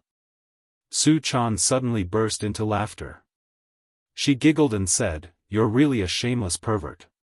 Do you only know how to hurry up to the Zhuji phase to play dirty tricks? Li Yundong's face turned serious and he pretended to be angry. Hey, you little devil, how dare you doubt my purpose of cultivation? As soon as Su Chan heard the word little fairy, her smile froze and her expression became a little unnatural. She forced a smile and said, you can't build the Zhuji phase yet. Watch net. Li Yundong didn't notice the flash of uneasiness in Su Chan's eyes. Why can't I build the Zhuji phase yet? He asked in confusion. Su Chan pointed out the window. Look, it's almost dawn. Don't you have school today? Li Yundong looked out the window and was shocked. It's already been one night? No way. You've been watching over me all night? Are you sleepy? It would have been better if Li Yundong hadn't mentioned it. The moment he did, the little girl yawned loudly. I'm so sleepy. I want to sleep. Li Yundong scooped her up and tapped her nose affectionately. You sleep at home tonight, he said. I'll go to school on my own. Su Chan immediately grabbed Li Yundong's sleeve. No, no. You can't leave me here. You promised me. Li Yundong smiled. Okay. Go to sleep first. I'll wake you up later. Watch net. Rainbow ** literature _learning %super #fast. Update. Su Chan refused to let go of Li Yundong's arm. Stay with me. You can't leave until I fall asleep. Li Yundong put Su Chan on the bed and touched her nose. Okay. I'll watch you fall asleep before I go. The little girl beamed with joy. She held his arm and closed her eyes. Li Yundong waited for Su Chan to fall asleep. After a while, she didn't move, so he tried to pull his hand away. To his surprise, she opened her eyes and stared at him anxiously. She pouted and said, "I'm not asleep yet." Like a thief who had been caught, Li Yundong raised his hands and said, "Well, you've caught me. I won't leave. I'll stay here with you all the time, okay?" Su Chan nodded happily and stuck out her pinky. "Pinky promise," she said. Li Yundong smiled and hooked his pinky with hers. Pinky promise for 100 years. Don't change. Su Chan was relieved. She closed her eyes and curled up into a ball. After a while, she fell asleep. Li Yundong looked at Su Chan's exquisite and beautiful face. For a moment, his heart was filled with warmth. It was as if something had filled his heart. He was satisfied and happy. After sleeping for about 2 hours, Li Yundong patted Su Chan's arm. "Hey, it's time to get up. I have to go to school." Su Chan rolled over in a daze. "I'm so sleepy," she murmured. "Then you can sleep at home." "I'll go to school by myself," Li Yundong said softly. Su Chan immediately sat up. Her eyes were still a little sleepy, but she held Li Yundong's arm tightly. She couldn't open her eyes. "No," she mumbled. "You promised to take me with you." Li Yundong didn't know whether to laugh or cry. "How are you supposed to go like this?" Su Chan rubbed her eyes and said, "Carry me." Li Yundong sighed. He carried Su Chan to the bathroom, washed her face, and rinsed her mouth. He was so tired that he almost broke out in a sweat. However, what made him feel very magical was that after he tossed and turned, the little girl was actually able to continue to be drowsy, bit by bit. Li Yundong couldn't help but laugh. He hung his school bag around Su Chan's neck, then carried her out the door. Along the way, Li Yundong attracted a lot of attention, especially when they arrived at the school. Li Yundong, who was carrying Su Chan on his back, attracted a lot of girls to point at the boys beside them. "Did you see that? Look at how boyfriends treat their girlfriends." When they reached the classroom, Li Yundong placed Su Chan on her seat. As soon as her butt touched the seat, she curled up into a ball and fell asleep. Li Yundong smiled and shook his head. He stroked Su Chan's hair and gazed lovingly at her face. He would never get tired of looking at her. "Yo, what's with the lovey-dovey display of affection so early in the morning? What the hell did you do last night?" A sour voice rang out beside Li Yundong. Li Yundong turned around and saw Feng Na and Cheng Cheng standing in front of him. Feng Na wore a half-smile on her face, while Cheng Cheng stood behind Li Yundong, waving at him with a smile. "Have the two of you decided to renounce the darkness and join our class?" Li Yundong asked with a smile. "Are you two going to stay in our class?" Feng Na snorted. "Bah! Jinx! I'm here to talk to you about something." Unconsciously, Feng Na spoke a little too loudly. The little fox groaned sleepily and turned over to express its protest. Li Yundong gestured at Feng Na to keep her voice down. "Shoo, keep your voice down." Feng Na shot Su Chan a jealous look and sighed. "I need to talk to you about something," she said softly. Li Yundong's voice was even softer than Feng Na's, as if he was afraid of disturbing Su Chan. What do you want? Feng Na subconsciously lowered her voice when she heard Li Yundong's voice. I'm here to talk to you about your appointment as the president of the Taekwondo club. Li Yundong shook his head like a rattle drum. No, no. Absolutely not. Feng Na's voice was soft, but her expression was one of confusion and anxiety. Why not? Zhao Yujian is gone, and you won the approval of the whole school at the exchange. Why can't you be the president of the Taekwondo club? Li Yundong raised a finger. First of all, I was the one who injured Zhao Yujian, he said. Zhao Yujian was hospitalized, and he caused the massacre at the school. So, you can say that I'm indirectly related to the incident. If I take over after Zhao Yujian's death, what will people think of me? What will they say about me? Second of all. Li Yundong raised a second finger. I don't know Taekwondo, and I've never learned any Taekwondo. I don't even have a belt. How can I be the president of the Taekwondo club? Feng Na didn't wait for him to finish. You can take the exam if you don't have a belt. Li Yundong raised a third finger disapprovingly. Third, and most importantly, I don't love this Taekwondo club at all. I'm not interested in being the president at all. Then why did you sign up for the Taekwondo club in the first place? Feng Na said angrily. Li Yundong suddenly felt a little emotional. He sighed and said with a serious face, times have changed. I'm a Taoist now, and the Taekwondo club is like a child's play to me. Li Yundong was telling the truth, but in this world, the more the truth, the less people would believe it. Feng Na was so angry that her face turned red. Thinking that Li Yundong was just trying to fool her, she was about to lose her temper.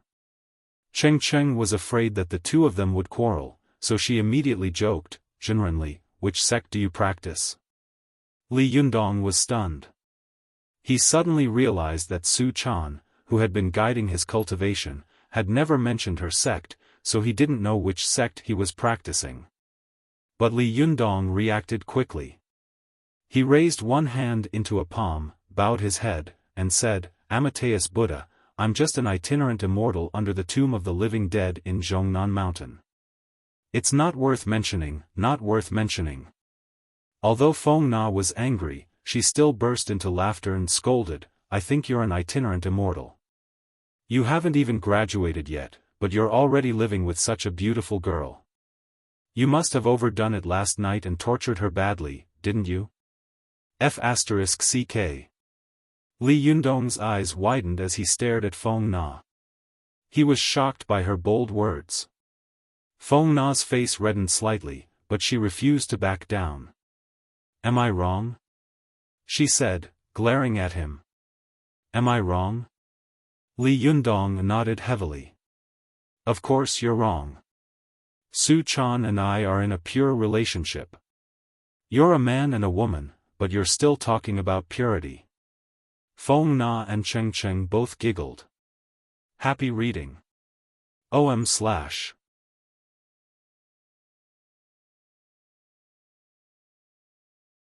Chapter 108. Go to watch net. What Feng Na and Cheng Cheng said made Li Yundong very depressed, but he couldn't defend himself. If he were in their shoes, he probably wouldn't believe that two people who lived together and acted so intimately with each other didn't have anything to do with each other. While feeling depressed, Li Yundong suddenly felt that he was king saint. Cheng Cheng saw Li Yundong's expression and thought that their words had upset him. She tried to smooth things over. By the way, Li Yundong, you guys don't have any classes this afternoon, do you? Li Yundong glanced at her. You sure know a lot about our class. Cheng Cheng covered her mouth and laughed. You're the absolute focus of our school right now. Every move you make is being tracked on the forum. Even if your class has classes every day, there are posts on the forum. Go to watch net. Li Yundong tilted his head back and laughed. The students at our school have so much free time. Cheng Cheng laughed. Hee, you don't have any classes this afternoon anyway. Why don't you come with us to the auditorium to watch a movie? Since when did the auditorium start showing movies? Li Yundong asked curiously. Cheng Cheng patted Feng Na on the shoulder and explained with a smile, this is all thanks to Big Sis Feng from the student council. If it weren't for her proposal to change the schedule of the auditorium to the evening of the Monday, Wednesday, and Friday movies, we wouldn't even be able to watch it. Li Yundong looked at Feng Na and laughed. Oh, I didn't know that this decision was so beneficial to mankind. But I might not go. Feng Na was still feeling proud of herself when she heard Li Yundong say no. She pulled a long face and said, Hey, you're not going to do me the honor of my first time? What do you mean by that? Feng Na's words were so ambiguous that the students in the front row couldn't help but turn to look at her with strange looks. Li Yundong stared at Feng Na with a look of exasperation. Hey, can you stop making people think like that? Feng Na blushed, but she refused to admit defeat. She snorted. You're the one who's thinking dirty. Cheng Cheng, who was lying on Feng Na's back, chuckled suggestively. Hey, today's movie is pretty good. Li Yundong pressed a hand to his forehead, looking like he couldn't stand the two of them. It's hard not to think dirty. Forget it, I'm afraid of you. I'll go, okay? Tell me, what movie is it? Why are you acting so secretive and sneaky? Feng Na chuckled and said, 3 episodes. Li Yundong mistakenly thought that Feng Na was talking about an X-rated movie. He was so shocked that he almost fell off his seat. His eyes widened so much that his eyeballs almost popped out of their sockets. What? He stammered. What? He stammered. What did you just say? Feng Na and Cheng Cheng looked at each other. Both of them were laughing so hard that they covered their mouths. Watch net.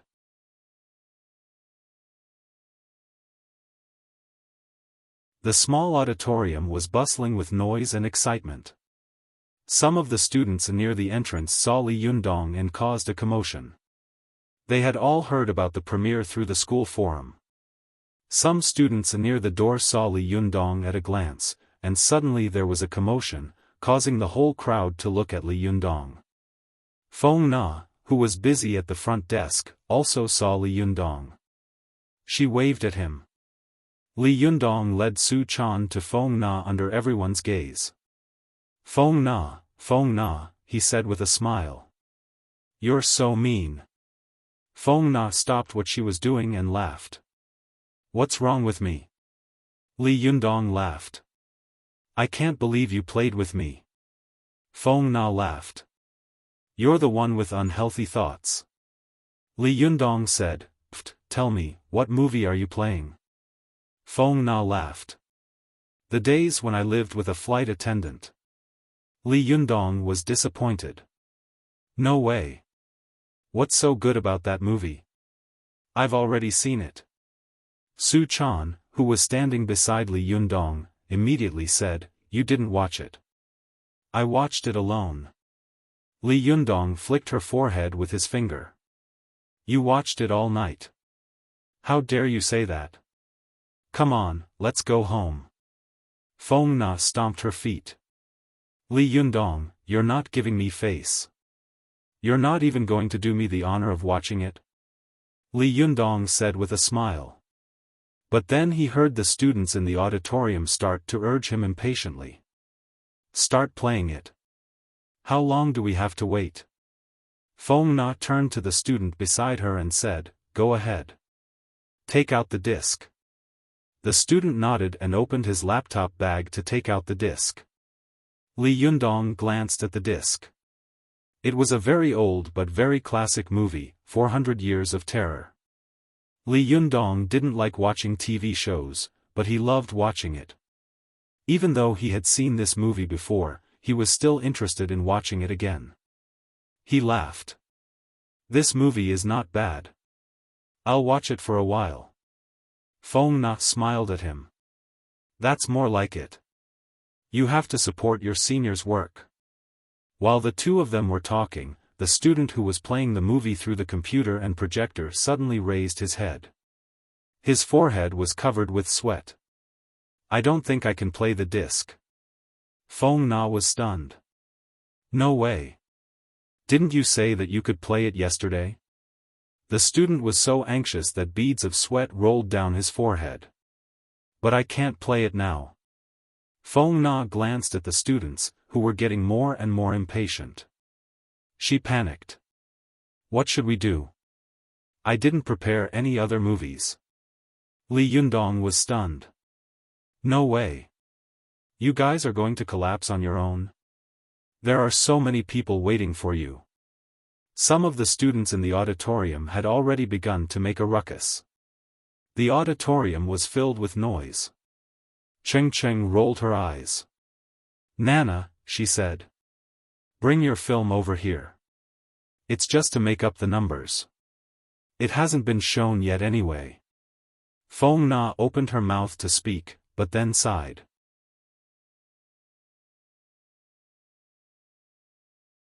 After a moment of dead silence in the auditorium, a boy suddenly shouted, "Holy shit! Is this what it's like to live with a stewardess? Is Sora Aoi a stewardess too?" Li Yundong was sweating profusely. He was sweating profusely. This is bad. The fourth-rate movie has really become a fourth-rate movie. Advertisement. I strongly recommend Bragging Dongman's new book, The King of 9 and 5. This is definitely a good book. If everyone is interested, why don't you take a look? Happy reading. OM/.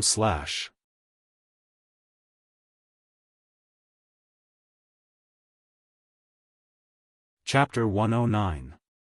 Go to the Internet. After a loud shout came out from the small auditorium, a burst of wild laughter that was loud enough to lift the roof of the auditorium soon broke out. Go to the Internet.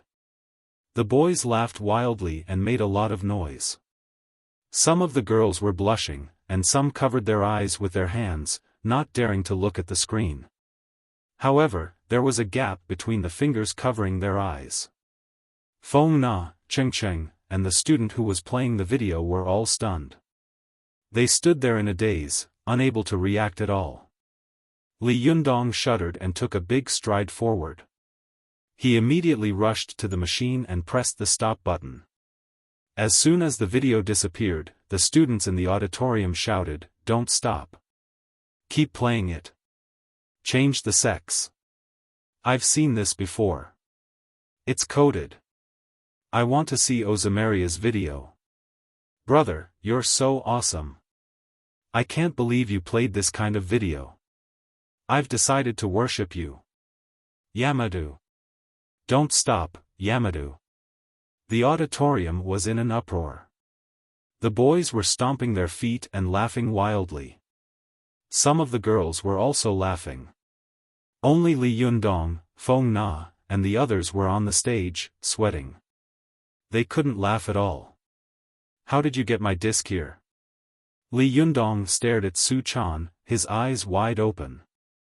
Su Chan knew she was in big trouble again. She lowered her head and said weakly, "I broke the original video and happened to see this one. I was afraid you would scold me, so I..." Li Yundong didn't know whether to laugh or cry. He rubbed his temples and said, "This is going to be fun." Feng Na came back to her senses. "What? This is your video?" Li Yundong smiled bitterly. "I think so." Feng Na stomped her feet and said bitterly, "How could you make such a mistake? If the teacher finds out, you'll be expelled." Cheng Cheng couldn't help but ask, "Hey, you're such a prank. So what if it's a video? Why did you put your name on it? And it's the days when you lived with the stewardess. How could it be so coincidental?" Li Yundong rolled his eyes. "Is there something wrong with the name? I was so proud of myself when I picked the name. Besides, isn't it my own business what I write on my disc? Feng Na spat and anxiously scolded, "Bah! How is this your problem? I'm in trouble because of you." As if to prove Feng Na's words, an angry shout suddenly came from the entrance of the small auditorium. Then, a teacher rushed in.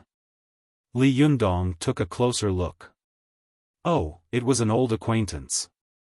It was Director Qian, who wore gold-rimmed glasses and had a divisional cadre haircut. Director Qian rushed to the front of the stage and waved his arms excitedly like a Red Guard wiping out a counter-revolutionary. Who put it there? This is too much. How dare they play this kind of film in school? Director Qian's appearance made Feng Na's face turn pale. She opened her mouth, wanting to say something, but her mind was blank. To watch the net.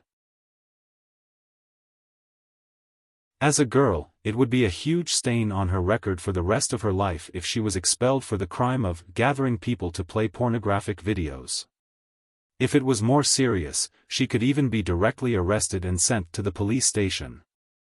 Li Yundong knew that this matter was more or less caused by him, so he stepped forward without hesitation. "It was me," he said loudly. "It has nothing to do with them." Director Qian stared at Li Yundong with his beady eyes. He sneered inwardly. "I was worried that I wouldn't be able to use something against you, and now you've come knocking on my door."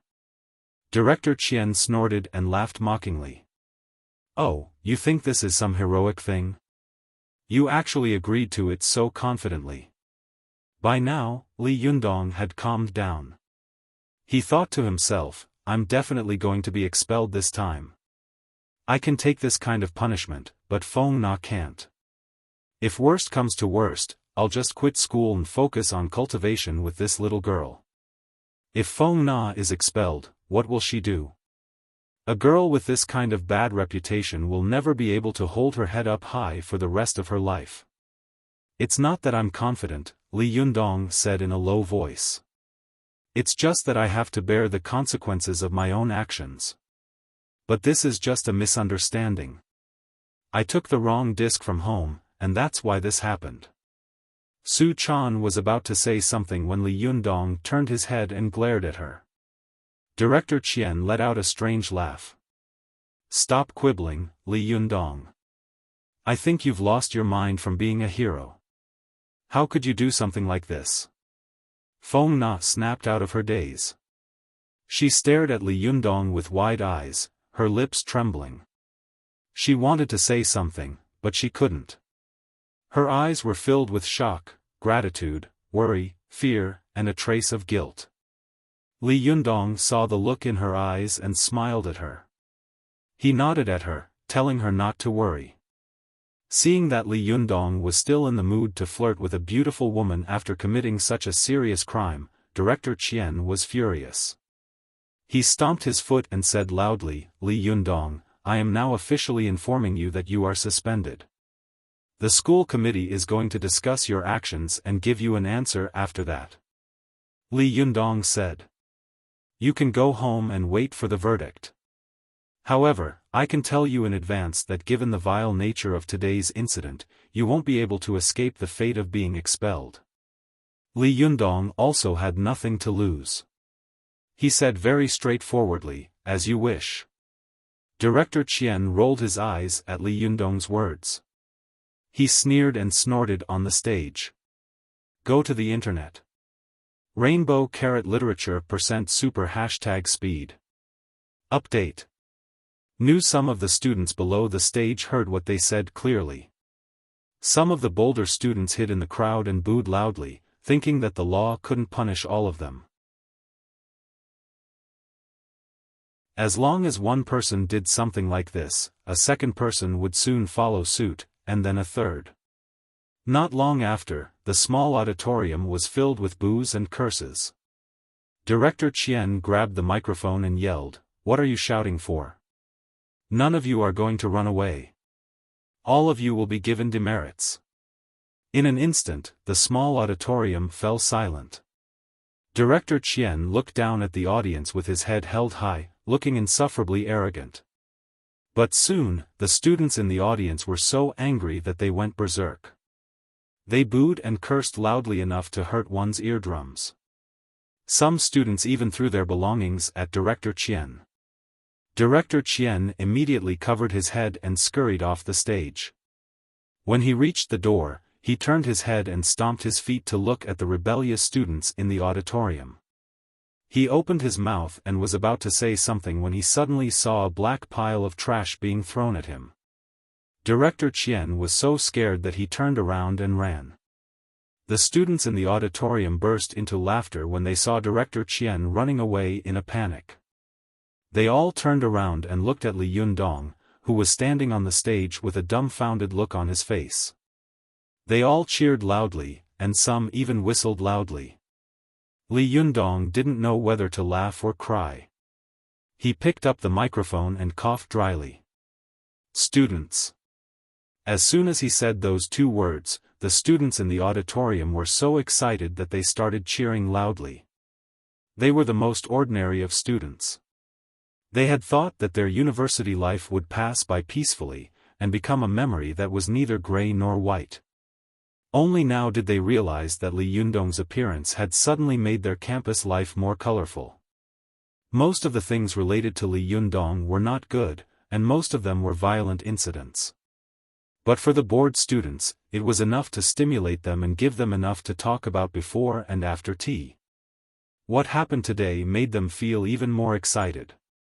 Besides, students were hot-blooded and impulsive. Taking advantage of the fact that the law did not punish the majority, they immediately did something like rebellion. Li Yundong's previous deed sounded scary, but the ability he showed made the students of Tiannan University fear him. They didn't dare to get close to him. After all, not everyone was as good at fighting as Li Yundong. But when Sora Aoi's film was shown in the auditorium, the students suddenly realized, oh, so this guy is like us. He's very vulgar, very perverted. But I like it. Li Yundong was caught in a dilemma by the noise in the auditorium. He raised his hand awkwardly and lowered his voice. Ahem, students, stop fooling around. What happened today was just an accident. I didn't mean to show this film. Immediately, a boy in the audience shouted, yes, I believe you didn't mean to. Li Yundong looked at him gratefully. There were still good people in this world. There was justice. But soon, the boy shouted, I believe you did it on purpose. After these words, the auditorium was filled with wild laughter. Li Yundong was so depressed that he almost vomited blood. This kind of thing can only happen in a crappy university like this. What kind of people are these? Li Yundong waited for the students in the auditorium to quiet down a little. He continued, anyway, what happened today was an accident. I really didn't mean to, and I didn't mean to. At this point, the students below the stage began to chuckle again. Li Yundong said, what happened today was all my fault. It has nothing to do with Senior Feng Na. I gave her the wrong disc. Please be sure to prove it when the time comes.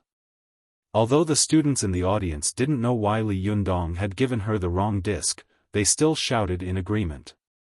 They all smiled and looked excited. Li Yundong continued, when the time comes, I will accept whatever punishment the school gives me. But I hope you won't make a scene.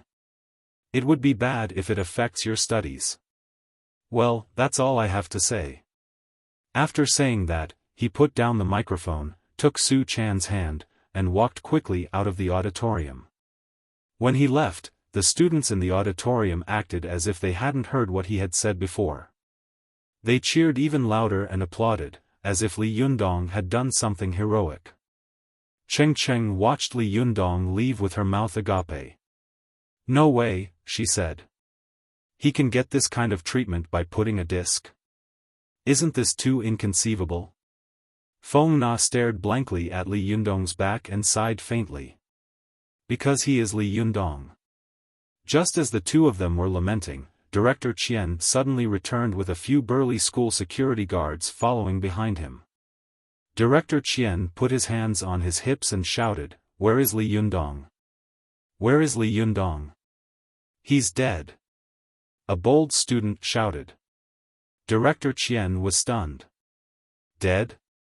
That's impossible. He was alive and kicking just now. Did he commit suicide to avoid punishment? When the students heard that, they booed again. Some students hid in the crowd and shouted, "Some people are dead, but he's still alive. Some people are alive, but he's already dead." Zhang Kejia's famous sentence made the students in the small auditorium burst into laughter again. A new wave of boos came crashing down on Director Qian. Director Qian's face turned red. He was so angry that he stomped his feet and shouted at the security guards behind him, "Arrest them all. Don't let any of them go. Take down the student numbers." This sentence was so harsh that the students were in an uproar. A student shouted, "He's going to catch us all in one fell swoop. Brothers and sisters, let's go. Let's go to the door." As soon as he finished speaking, the 500-plus people in the small auditorium rushed toward Director Qian like a torrential flood. Director Qian was so scared that his face turned pale. His legs trembled, but he still wanted to put on the airs of a teaching director. He pointed at the students in front of him and shouted, "Hey, you! Stop right there." He turned his head and wanted to ask the security guards to stop the audacious students. But when he looked back, he saw that the security guards had already run out of the door in fear. Director Qian groaned inwardly. He wanted nothing more than to curse the security guards who had abandoned him. But then he remembered that he had always been the one to run first. Could this be retribution? The thought flashed through Director Qian's mind before he was drowned by the flood of students behind him. His head of department was instantly swallowed up by the sea of students. When all the students in the auditorium were gone, the security guards who had fled earlier carefully surrounded Director Qian. They looked at each other in confusion. Is he still alive? A security guard poked Director Qian's fat belly with his finger and asked weakly. Maybe? Another security guard looked at the dense footprints on Director Qian's body and grimaced. He felt a faint pain all over his body.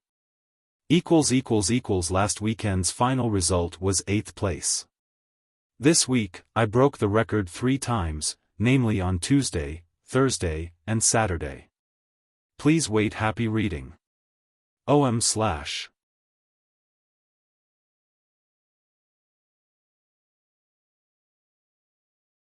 Chapter 110. Go to watch net. After a while, Director Qian finally got to his feet. Even though his muscles felt like they were about to be torn apart, he still didn't forget to tidy up his hair. Go to watch net. 7 KOM. Go to watch net. Super_speed. More. New. But now, his hair was piled up in a messy pile, like dried straw. It was a complete mess after the catastrophe. Q. Director Qian, are you okay? The security guard asked tentatively. Director Qian pushed his glasses up with his hand and realized that they had fallen off. He crouched down and fumbled around the floor. Where are my glasses? The security guard quickly found them and handed them to him. Department Chief Qian accepted the glasses with trembling hands. As soon as he put them on the bridge of his nose, the broken lenses fell to the ground. It was a comical sight to behold. The security guard next to him couldn't help but burst into laughter. But then he realized that laughing was disrespectful to his superior, so he immediately straightened his face, and the corners of his mouth twitched. Director Qian glared viciously at the 2 security guards who had deserted him at the last minute. He vented all of his anger on Li Yundong, gritting his teeth. Li Yundong, I'm not done with you. After pulling Su Chan out of the auditorium, he quickly walked to a place where there were fewer people. He stopped and stared at Su Chan without saying a word. Under his stare, Su Chan lowered her head and pouted. Finally, she couldn't stand it anymore. She tugged at his sleeve and said in a low voice, "All right, I know I was wrong." Li Yundong sighed and said, "Do you know how serious today's matter is? You almost got Feng Na killed. Do you know that?" Su Chan didn't dare to refute him. "Oh. Tell me," Li Yundong said with a straight face. "What did you do wrong?" "I shouldn't have given it to you," Su Chan muttered, her fingers twisting together. "I shouldn't have given it to you."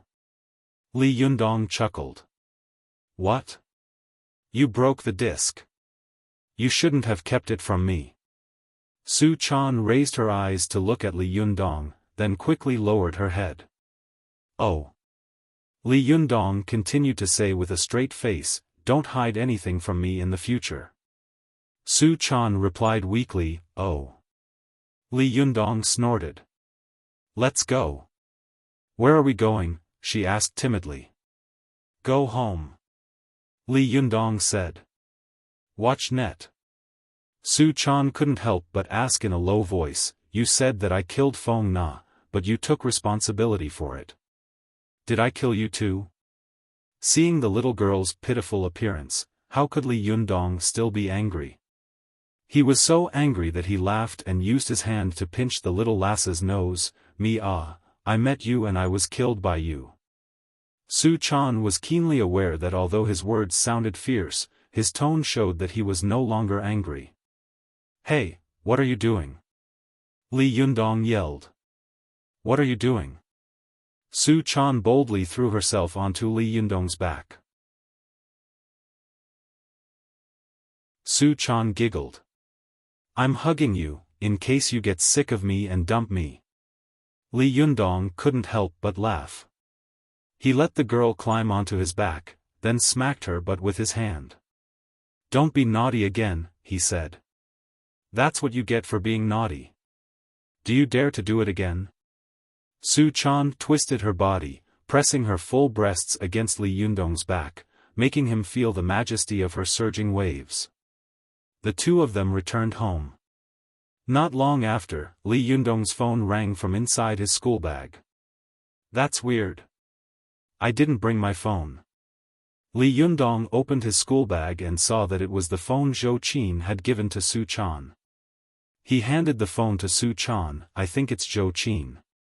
Su Chan took the phone and shouted at it like she was holding a brick. "Hello." Li Yundong laughed, took the phone from her hand, and pressed the answer button. Then he handed the phone back to her. "You idiot, you have to press the answer button." "Oh," Su Chan said, taking the phone and saying weakly, "Hello? Hello? Su Chan. This is Zhou Qin. I'm looking for Li Yundong. Go to the internet." Zhou Qin's voice came out of the phone. Su Chan handed the phone back to Li Yundong. "It's for you. Rainbow ** literature _learning %super #fast. Update. Li Yundong took the phone and asked, "Miss Zhou, don't tell me you're looking for me because of what happened in the auditorium." Zhou Qin said, "What else is there besides this? I heard from Feng Na on the phone that you're in big trouble this time. What's going on? Can you tell me?" Li Yundong sighed and told her the whole story. Zhou Qin was stunned. "No way. How could there be such a coincidence in the world? But I did see this CD at your house last time, but I didn't expect it to be this kind of film." Li Yundong smiled bitterly. "How could I know that this kind of film could be leaked? And I almost released it in public. I'm going to die miserably." Zhou Qin laughed and said, "It's okay. This kind of thing can be big or small. You should have a good rest at home for the next few days. I'll find a way to help you solve it in a few days." Li Yundong sighed and said, "How can I trouble you again?" Zhou Qin smiled and said, "As long as you don't mind my father making trouble for you." The two chatted on the phone for a while. Zhou Qin seemed to hesitate for a moment and said, "By the way, last time I heard you say that you were going to work during the summer vacation?" Li Yundong smiled and said, yes, you remember it so clearly. You're not going to arrange a job for me, are you? Zhou Qin smiled and said, what are you talking about? How dare I arrange a job for you? However, I have a friend who runs a company. Now the company is short of a person. She asked me if I had any useful friends who could recommend her to do her a favor, so I boldly recommended you. Hearing this, Li Yundong's heart was filled with emotion. Zhou Qin looked cold and arrogant, but she treated him so well. She thought of everything for him, and even said that she was so polite when she helped him find a job. Li Yundong's heart was filled with emotion. If this went on, he would owe her so much. How could he pay her back? Zhou Qin saw that Li Yundong was silent on the phone for a long time, so she thought that he was a little angry and unhappy. She asked tentatively, if you don't want to go, then don't go. It doesn't matter. Li Yundong was silent for a while, then sighed slightly in his heart and said, which company? Zhou Qin breathed a sigh of relief and said, Dongsheng Real Estate Company, Limited. Li Yundong was surprised and said, Real Estate Company? What can I do there? Zhou Qin smiled and said, that depends on the arrangement of the boss. Maybe he will arrange for you to be a secretary. By the way, my friend is a great beauty. There are also many beautiful women in the company. You have to control your eyes. Don't make Su Chan sad. Su Chan had been listening to them. When she heard this, she immediately shouted, no, no, I want to go with you. Li Yundong was amused and flicked his finger on her forehead. Go away, don't make a scene. Zhou Qin heard Su Chan's voice on the phone and giggled. She said loudly, Su Chan, you have to control Li Yundong. Otherwise, he will be seduced by other women. Su Chan nodded vigorously and echoed in a loud voice, that's right. Li Yundong glared at the little girl and then said to Zhou Qin, hey, don't fan the flames, or I won't go. Zhou Qin only knew that Li Yundong was angry. She pursed her lips and smiled at the other end of the computer. Don't be like that. This is a rare opportunity. The salary in that company is very high.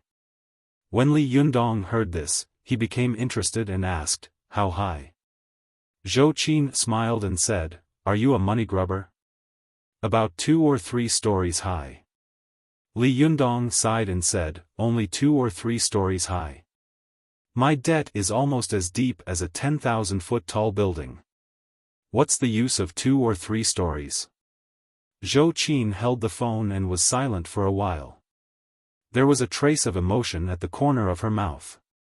Li Yundong, you are really arrogant. You don't want the money my father gave you. Do you want the money you earned with your own hands? In today's society, it is not easy to earn money. Did you not want my father's money because of your own pride, or because you have other ideas about me? Thinking of this, Zhou Qin suddenly found that her cheeks were a little hot. She put down the phone and touched her hot cheeks. Then, she turned her head to look at a mirror in her house. She saw a beautiful girl in the mirror with her cheeks flushed, like white jade. She was so beautiful that she could not be compared. For a moment, Zhou Qin was stunned. She reached out her hand and touched the beauty in the mirror with her soft fingertips. She thought to herself, what a beautiful girl. You are no worse than Su Chan, but why is he not tempted by you? Seeing that Zhou Qin was silent, Li Yundong thought that he had gone too far. He smiled and said, I was joking. Thank you for introducing me to the job. I really need money now. Zhou Qin smiled silently, and her voice suddenly became very soft. Li Yundong, you don't have to be so polite. We are friends, right?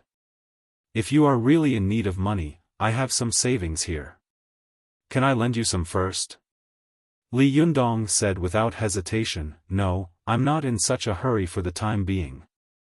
When I really can't stand it anymore, I'll ask you for money, okay? Zhou Qin sighed faintly in her heart. You are so polite. I'm afraid that even if you starve to death, you won't ask me to borrow money, will you? As I expected, this guy's arrogance really comes from his bones. If it weren't for the fact that I have a good relationship with him, I'm afraid that he would even refuse to help him find a job. Zhou Qin told Li Yundong the time and address to meet at the company. After hanging up the phone, she couldn't help turning her head to look at herself in the mirror. She pointed at herself with her slender fingers and said, Zhou Qin, you actually fell in love with such a guy. You will suffer in the future. After a while, Zhou Qin picked up her cell phone and dialed a number. When the phone was connected, she said, Hello, Mengfan? Do you remember what I told you last time? A shrewd and capable voice came from the phone. Qin. It's about your friend, isn't it? I remember it's tomorrow morning, right? Okay, let him come to the company directly. Zhou Qin smiled and said, Then I'll have to trouble you. The person I'm introducing is really strong. You have to use good steel on the edge of the blade. A string of silver bell-like laughter came from the other end of the phone. Oh, Zhou Qin, when did you start praising people? This is a rare thing that only happens once in 100 years. I have to carefully examine this strong man tomorrow and help you check him. Zhou Qin laughed and said, Hey, don't play tricks on me. As soon as she said this, she heard a burst of loud laughter coming from the phone, followed by a busy tone. Zhou Qin didn't know whether to laugh or cry. She picked up her cell phone and wanted to call her friend to make it clear, but no matter how she dialed, she couldn't get the busy tone. She wanted to call Li Yundong again and tell him to be mentally prepared, but on second thought, she was afraid that the arrogant guy would think too much and lose his temper. Zhou Qin bit her lip in a dilemma, worrying about gains and losses.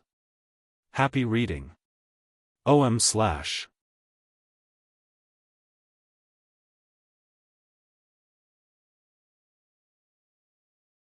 Chapter 111. Go to watch net. The next day, after Li Yundong had finished practicing qi in the living room, he exhaled a straight white breath and slowly woke up from his meditation. Go to watch net. 7 K.O.M.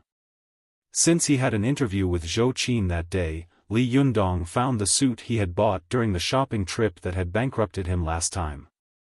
Li Yundong put on the suit and put on his leather shoes. He looked at himself in the mirror with satisfaction. A handsome, masculine, and imposing man was showing off in front of the mirror. After tidying himself up, Li Yundong wanted to sneak out of the room without waking Su Chan up. But as soon as he stepped out of the bedroom, he saw Su Chan standing in front of his bedroom with sleepy eyes. Su Chan was going to go to the bathroom, but when she saw Li Yundong, she immediately woke up. Well, you're going out without me, she said coquettishly. Li Yundong smiled. I'm going to apply for a job. What are you doing here? Su Chan blinked. What do you mean by applying for a job? Li Yundong pinched Su Chan's cheek and smiled. It means looking for a job and working hard to earn money to support you, little beauty. Su Chan hugged Li Yundong's arm and said coquettishly, Then I have to go with you. Be a good girl, Li Yundong said. Wait for me at home today. I'll come back when I've applied for a job, okay? Su Chan pouted unhappily. You're lying. You said you wouldn't leave me behind. Li Yundong laughed. Good girl, he said. How can I go looking for a job with a little tail like you behind me? Besides, you're so pretty. What if someone finds you and doesn't like me? Wouldn't that be the end of me? Li Yundong thought to himself, there are so many lecherous rich people nowadays. If they like you, won't I be in a lot of trouble? It's safer to keep a mistress in a house. Su Chan was still a child, so when she heard Li Yundong praise her beauty, she immediately beamed with joy.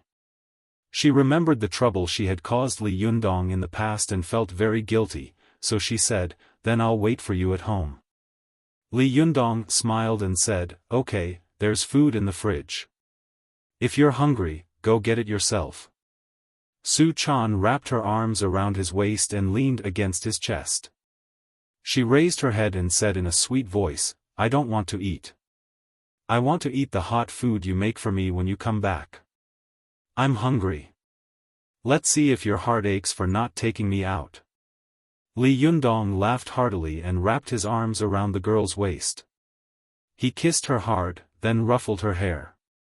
"Go to sleep," he said. "I'm leaving. Watch net." After that, he bade farewell to the little girl and left the room. Reluctantly, Su Chan ran to the balcony and watched as Li Yundong left. Coincidentally, Li Yundong was looking up at the same time. Their eyes met. Even though they were separated by a long distance, they could clearly feel each other's longing and attachment. The little girl waved her hand and shouted, "Come back soon." "Okay." Li Yundong replied from the bottom of the stairs. Li Yundong's heart warmed, as if he had a beautiful and gentle wife waiting for him at home. Although this wife was a little naughty, didn't know how to do housework, and didn't know how to cook. But he loved her, so what could he do? Sigh, from now on, I have to take responsibility for this family.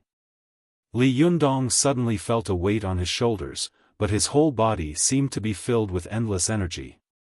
He was full of vigor and fighting spirit. The little girl shouted from the balcony, attracting many people's attention, including Ruan Hongling, who was practicing qi on the balcony. When Ruan Hongling heard the voice, her heart suddenly skipped a beat. She faintly felt that there was a seductive fox in the voice. It didn't sound like the voice of an ordinary person. She finished a cycle, exhaled, and turned her head to look in the direction of the voice. She saw a very familiar figure flash by. Ruan Hongling suddenly frowned, and her heart became vigilant. Why does this figure look so much like that fox witch? Ruan Hongling wanted to check it out, but she was in the mortal world, and it was broad daylight. Ruan Hongling didn't dare to act rashly. She stared thoughtfully at the place where Su Chan had disappeared. Since Li Yundong didn't have the little girl by his side, he didn't extravagantly take a taxi. Instead, he followed the crowd and squeezed into the bus. He was not short, about 1.75 meters tall, and he was handsome, which was very eye-catching. Moreover, his body was full of strong essence qi, and there seemed to be a huge magnetic field within 5 meters of his body. As long as a man entered this magnetic field, he would feel uncomfortable and ashamed of himself because of Li Yundong's heroic spirit. As long as a woman entered this magnetic field, the yin qi in her body would be moved by Li Yundong's strong yang qi, and she would feel good about it. Go to see the net. 7 K.O.M. This was the principle that like repels, and opposites attract. At this time, Li Yundong was at the threshold of cultivation. He didn't know how to restrain his aura, nor did he know how to hide it. Therefore, no matter where Li Yundong went, he was the focus of everyone's attention. When he finally arrived, Li Yundong looked up at the towering high-rise building in front of him. For a moment, he was a little dazed. In this strict steel forest, where should a cultivator go? When will I have such a building? Li Yundong calmed himself down and walked calmly into the Dongxing building. "Hello, I'm looking for Yin Mengfan, President Yin," Li Yundong said politely, neither servile nor overbearing. The receptionist was texting with her head down. When she heard that he was looking for Yin Mengfan, she raised her head casually. However, when she saw that the boy in front of her was handsome and had an indescribable temperament, her eyes suddenly lit up, and the smile on her face became much more enthusiastic. "Do you have an appointment?" Li Yundong thought for a moment and said, "I think so." The receptionist looked through the appointment record and asked, "What's your surname, please?" Li Yundong said, "Li." The receptionist smiled and said, "Mr. Li, right? President Yin has been waiting for you for a while." Please come with me. The receptionist led Li Yundong to the elevator door. Along the way, she kept glancing at Li Yundong out of the corner of her eye, thinking to herself, it's rare to see such a handsome and masculine boy. I wonder if he has a girlfriend. Alas, he must have one. Such good cow dung must have been filled with flowers long ago. How could Li Yundong know what the beautiful receptionist was thinking? After the elevator opened, he nodded politely to the receptionist and said, "Thank you." The receptionist smiled and said, "You're welcome. Please go to the 19th floor. Turn right, and you'll see President Yin's office." Li Yundong smiled and thanked her again. The receptionist watched Li Yundong's figure disappear into the closed elevator door. She suddenly felt a little lost. She stood there in a daze for a long time before returning to the front desk. She didn't want to send a text message. She rested her chin on her elbow and stared blankly at the front desk. After a while, the receptionist suddenly felt someone pat her on the shoulder. She turned her head and saw a baby-faced girl about 1.6 meters tall looking at her with a smile. "Shen Hui?" "Oh, no, Miss Shen."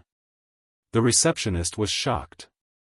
"Are you here to see President Yin?" Shen Hui looked at the receptionist with a smile, her face almost sticking to her face.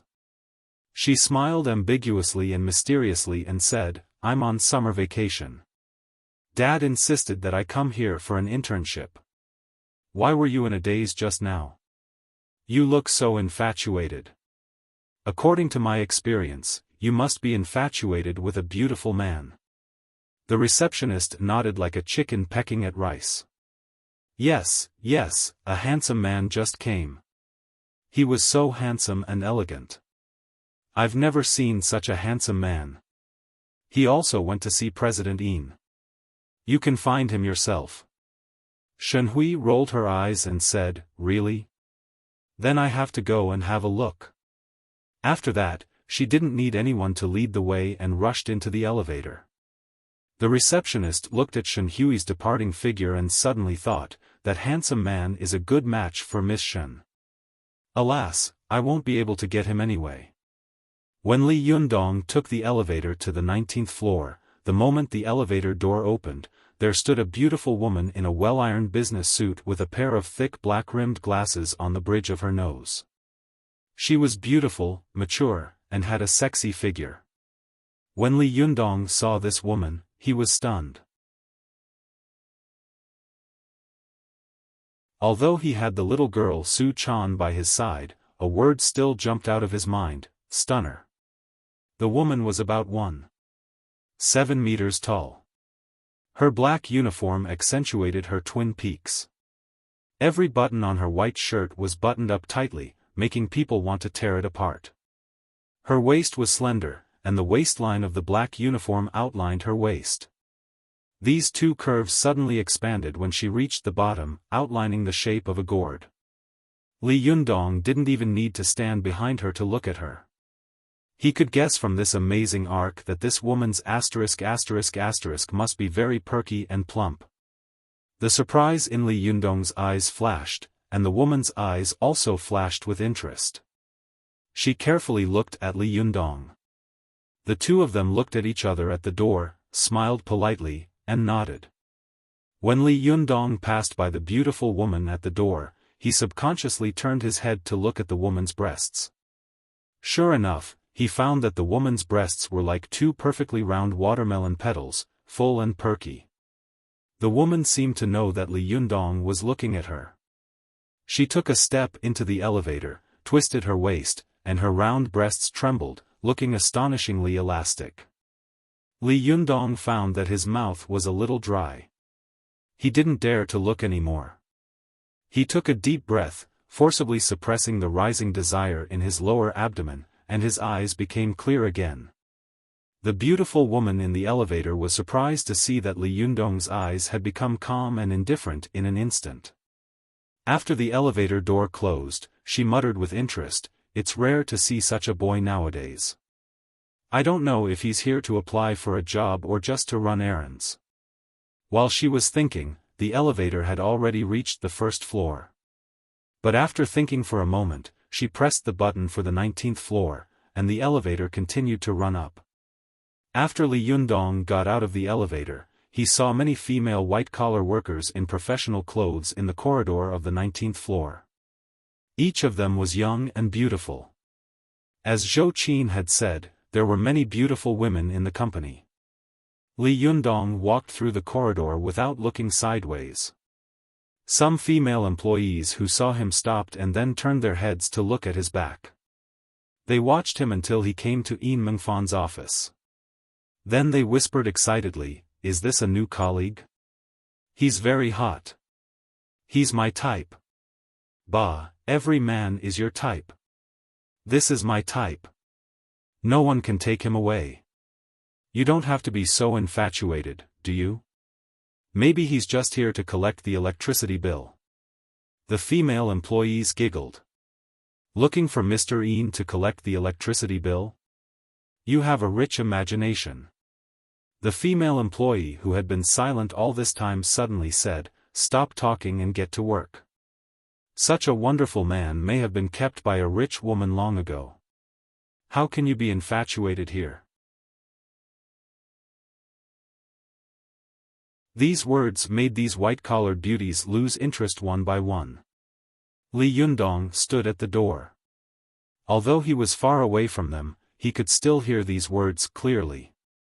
He was a little embarrassed and knocked on the door with an unnatural expression. A shrewd and capable voice came from inside the door. "Please come in."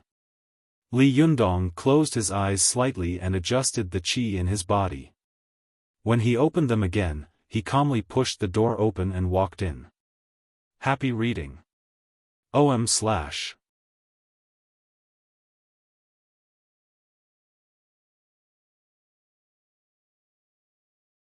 Chapter 112. Go to Watch Network. As soon as he entered the door, Li Yundong saw a large luxurious desk near the floor-to-ceiling window in the spacious and comfortable office. On the desk was a gold plate with black characters, Yin Mengfan. A woman was sitting in a long and tall office chair, looking down at documents. Like most of the professional women in the building, this woman was wearing a dark blue uniform. Her hair was black and long, half of it draped over her shoulders, and the other half fell on one side of her face like a waterfall due to her bowed posture. Li Yundong entered the door and saw that the other party didn't greet him. He quickly glanced around the office, then stood there quietly without saying a word. Yin Mengfan didn't seem to know that someone had entered the room. She just lowered her head and looked at the documents. The office was as quiet as a cemetery, and only the sound of flipping through documents could be heard from time to time. If it had been the old Li Yundong, he might have been a little impatient and couldn't stand still after being ignored by Yin Mengfan like this. But now that Li Yundong had succeeded in qi refining, he sat cross-legged like a bell for a few hours, motionless. Although he had been ignored by Yin Mengfan, he did not feel embarrassed at all. After a short period of observation, he looked down and began to meditate. Although Yin Mengfan had been looking down at the documents, she had actually been looking at the boy in front of her out of the corner of her eye. After looking at him for a while, Yin Mengfan nodded in her heart. Not bad. He stands like a pine tree and looks heroic. In such an environment, he can still maintain his composure, and he is so young. It's rare, really rare. It's not unreasonable for Zhou Qin to think so highly of this boy. Thinking of this, Yin Mengfan raised her head and said to Li Yundong with a smile, "It's Li Yundong, isn't it?" Li Yundong nodded and said in a neither servile nor overbearing manner, "Yes." Yin Mengfan was about to speak when the office door was suddenly pushed open. There was a flash of anger in her eyes. She would never allow anyone to come in without knocking on the door. But when she fixed her eyes on him, she saw Shenhui poking her head in from outside and looking at her with a smile. Yin Mengfan's anger turned into joy. She smiled and said, "It's you. Wait, I have something to do now. I'll look for you later." Shenhui curiously looked at the man standing in the room with his back to her. She vaguely felt that this figure was a little familiar. She smiled and waved at Yin Mengfan. Then I'll go find someone else to play. After that, Shenhui looked at Li Yundong's back a few more times, then closed the door. Watch net. Literature. After Yin Mengfan saw Shenhui close the door, she looked at Li Yundong in surprise and said to herself, this boy has a strong will. He didn't even look back just now. Is he a soldier? Yin Mengfan decided not to wait any longer. She put away the documents in her hand and said politely with a smile, sorry to keep you waiting. Please sit down. It doesn't matter, Li Yundong said politely. After he finished speaking, he sat down on the bench at the side of the office. His buttocks only sat on half of the bench, and his upper body was still straight like a sharp sword. Yin Mengfan looked at him and sighed. She thought to herself, I don't know if he really has such a temperament or if he is pretending. However, since Zhou Qin admires him so much, he must have something special about him, right? Yin Mengfan asked with a smile, you are Zhou Qin's friend, and I am also Zhou Qin's friend. So, let's cut the crap. Can you tell me what your specialty is? Li Yundong, who had been calm the whole time, was stunned by this question. What's my specialty? Li Yundong was suddenly a little tongue-tied. He muttered to himself, my specialty is cultivation, beating people, and massaging. Is this a specialty? To tell the truth, this was also a specialty, but he couldn't say it out loud. Li Yundong suddenly felt so depressed that he wanted to turn around and leave, because he found that he really didn't know anything else besides this. Yin Mengfan saw him in a daze and thought that he hadn't come back to his senses, so she asked again, what do you know? Li Yundong was still tongue-tied. Yin Mengfan frowned in her heart. She asked patiently, have you studied accounting? Li Yundong shook his head. Yin Mengfan asked again, have you studied finance? Li Yundong still shook his head. Yin Mengfan frowned. Have you ever been a salesman? Li Yundong shook his head again gloomily. Yin Mengfan shouted in her heart, no way. Zhou Qin actually recommended a man who looks like gold and jade on the outside but looks like wax on the inside. This guy looks good, but he's useless. What on earth can he do? Yin Mengfan was too embarrassed to ask again.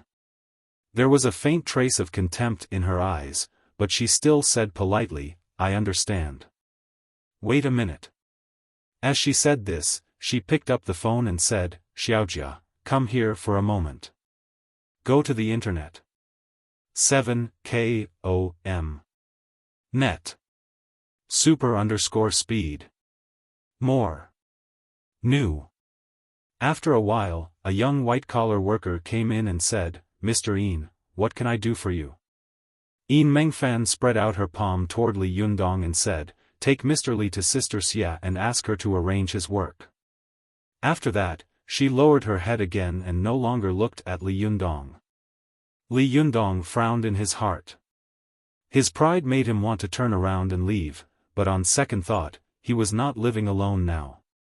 There was still Su Chan waiting for him to raise. How could he lose his temper like a child? Li Yundong calmed down and nodded to the white-collar worker named Xiaojia. Hello, sorry to trouble you. Xiaojia was a girl with a few cute freckles on her face. Her age and temperament made her look like a wily old fox who had just started working. She obviously had a good impression of Li Yundong. She smiled sweetly and said, please come with me. As soon as Li Yundong was led out of the door, he saw the sexy stunner he had met in the elevator walking over from not far away. As soon as the beautiful woman saw Li Yundong, her eyes lit up. She looked him up and down carefully, as if she wanted to swallow him up in one gulp. Her eyes were watery and full of affection, which was extremely attractive. When the two of them passed each other, the beautiful woman smiled and said to Xiaojia, who was walking in front of her, Xiaojia, is this handsome guy a new employee of your company? Xiaojia smiled and said, hello, President Chao. Yes. The beautiful woman's heart skipped a beat. She reached out to Li Yundong and said with a smile, hello, I'm Chao Kefi from Huasheng International Entertainment Company, Limited on the 9th floor of this building. Li Yundong politely reached out his hand. As soon as he shook it, he felt that the woman's hand was wet, soft, and boneless. However, Chao Kefi felt that Li Yundong's palm was warm and strong, giving people a strong sense of strength and security. She liked the boy in front of her more and more, so she hooked his palm with her little finger. Li Yundong was an otaku, so he didn't know the key trick. He just felt his palm itch and thought that the sexy beautiful woman had accidentally touched it, so he didn't take it seriously at all. Chao Kefi was very surprised to see that Li Yundong was indifferent. She had always been proud of her beauty and figure, and she knew how much desire and greed the men around her looked at her. Today, she finally saw a boy she liked, but this boy didn't like her? No way.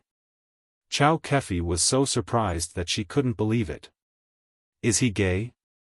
Originally, Chao Kefi only had a little tentative idea about Li Yundong, but now she became more and more interested. She felt like a hunter about to conquer her prey. After watching Li Yundong and Xiaojia leave, Chao Kefi smiled slightly. She pushed open the door of Yin Mengfan's office and said with a smile, I'm back again.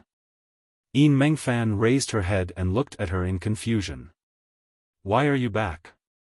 Chao Kefi smiled and said, I suddenly remembered that we need to move some large luggage on the 9th floor, so I came up to ask you to assign some laborers. Yin Mengfan became more and more confused. No way. You are from a film and television entertainment company, and I am from a real estate company. You want me to assign some people? Isn't this too much? Chao Kefi smiled and said, oh, you are reluctant to ask you to pick up a few male laborers? It's not like I won't return them to you. Yin Mengfan sneered and said, come on, if you want to find laborers, all the men in this building will be willing to work for you. But you can't find any laborers. Don't do that.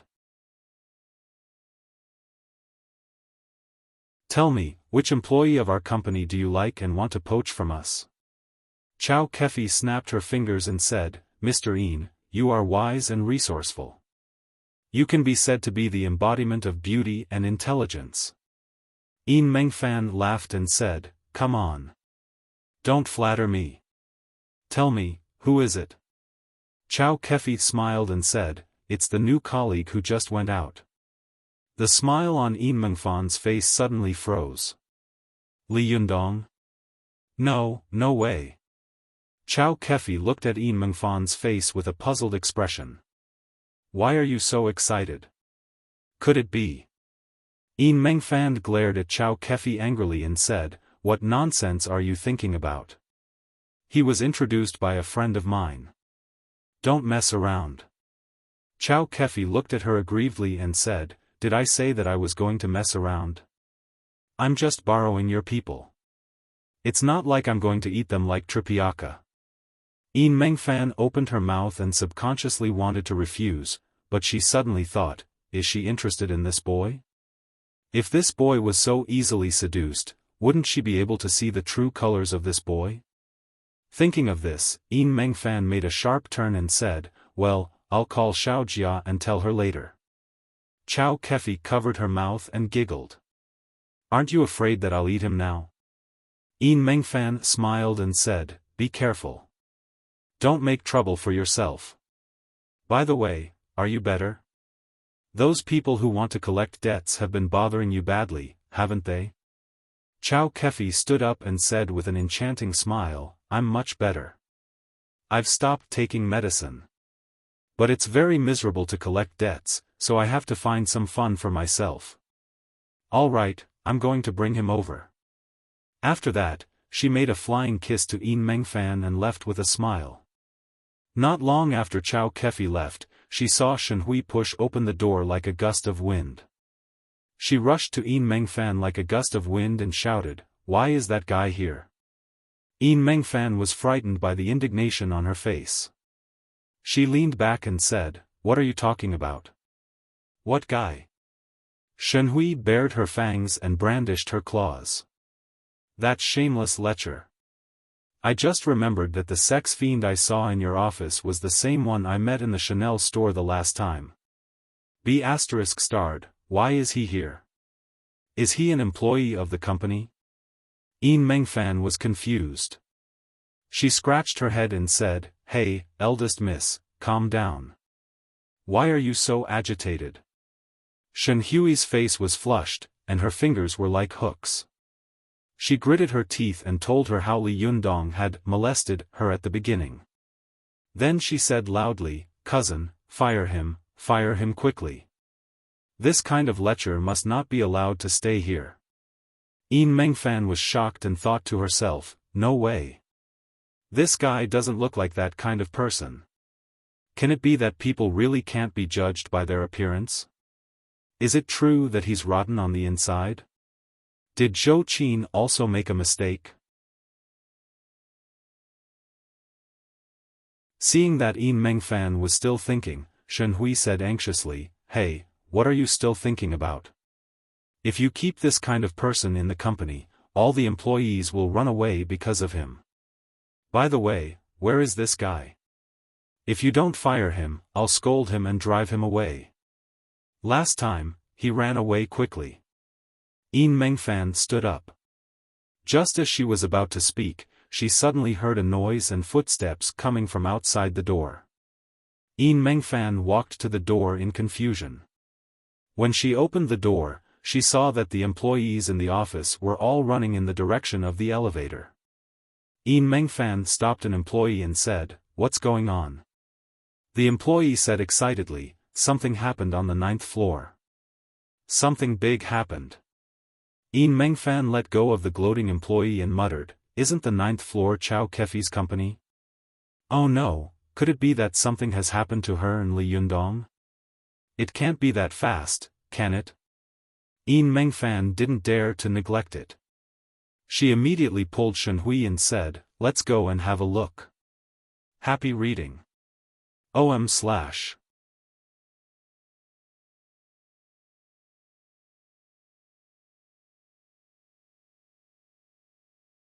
Chapter 114. Go to Watch Network. In the face of the sharp knife stabbing toward his chest, Li Yundong did not dodge. He stretched out 2 fingers and firmly caught the sharp knife between his fingers. Wang Yong felt as if Li Yundong's fingers were a pair of iron pincers, firmly clamping down on his knife. He tried to stab it in, but it didn't budge. He tried to pull it out, but it still didn't budge. Wang Yong was inexplicably shocked. He looked up and saw Li Yundong smiling coldly at him. Wang Yong was flustered and exasperated. He stretched out both hands and tried to pull the knife out, but it still didn't budge. It was as if the person standing in front of him was not a young and immature boy, but an indomitable bronze Luohan. The surrounding white-collar workers were dumbfounded by the scene. Some of them covered their mouths, while others were tongue-tied. They couldn't believe their eyes. Wang Yong used all his strength, but he still couldn't pull the knife out from between Li Yundong's fingers. He was panting, and when he looked at Li Yundong again, his eyes were filled with fear and shock. Li Yundong snorted coldly. He exerted force with his fingers and shouted, "Let go." Wang Yong felt a huge force coming at him. His whole body trembled, and he felt a sharp pain in the web between his thumb and index finger. He fell to the ground on his butt. The knife in his hand had already been snatched away by Li Yundong. In the eyes of the crowd, Li Yundong was like a peerless master in a Wuxia novel. The strength of 2 fingers was actually greater than the strength of an adult man. Li Yundong grabbed the sharp knife from between his fingers and glanced at Wang Yong coldly. Without saying a word, he snapped the knife in half with both hands, as if he were cracking a biscuit. Wang Yong looked at Li Yundong coldly. The sound of people sucking in a breath of cold air could be heard.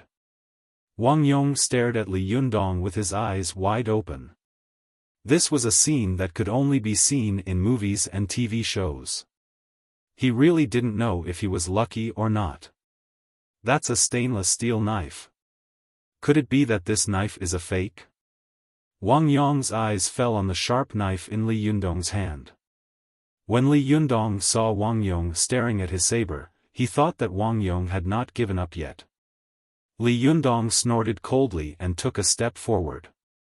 What other tricks do you have up your sleeve? Li Yundong's cold snort was like a muffled thunder, shaking the corridor and the staff in the large office, making their hearts beat faster and their chests tighten. They felt very uncomfortable. Watch net. 7 KOM. Wang Yong was so frightened by Li Yundong that he kept retreating. He staggered and fell to the ground. He suddenly shivered, as if he had remembered something. He tore his clothes with both hands, revealing a row of detonators tied to his body. Wah! At this time, everyone was shocked and terrified. They scattered in all directions as if they had gone mad. The crowd that was originally only 5 meters away from Wang Yong was now at least 10 meters away. Yin Mengfan, who had been barely able to remain calm, felt her mind explode. She subconsciously wanted to run back, but she found that her legs were weak and she couldn't move her body no matter how hard she tried. If you come any closer, I'll take you down with me. Wang Yong kept retreating as he screamed in horror. Li Yundong was shocked when he saw the row of detonators tied to Wang Yong's body, but he soon found timidity, fear, and bravado in Wang Yong's eyes. He calmed down and revealed a sneer at the corner of his mouth. Pull the string. What are you hesitating for? The surrounding people suddenly widened their eyes. Is this guy crazy? However, Li Yundong seemed to be sure that Wang Yong did not dare to pull the string, so he walked toward Wang Yong step by step. Wang Yong retreated step by step under Li Yundong's pressure. He pulled the rope in his hand, looking frightened and nervous. He shouted fiercely, "Don't come any closer. If you come any closer, I'll really pull the string." Li Yundong laughed and said, "Pull it. How good it would be to die with so many people in your arms." The surrounding people began to curse, "You lunatic, you want to die, but we don't." Wang Yong also said with a ferocious face, "Did you hear that? Don't make me angry, or I'll die with you." Li Yundong laughed and said, "You idiot, you don't even know how to threaten people. Is there anyone who threatens people like you?" As he said this, he impatiently urged, hurry up, and pull the string. Don't just talk without practice."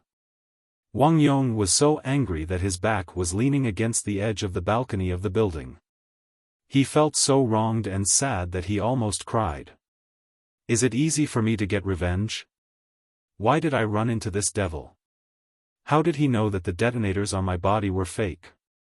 Wang Yong had first threatened Li Yundong with a knife, but it had been taken away by him. Then he had shown the detonators on his body, but Li Yundong had seen through him.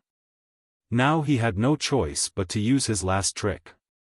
Wang Yong climbed onto the balcony, riding the edge of the balcony, and shouted, "Don't come any closer. If you come any closer, I'll jump down."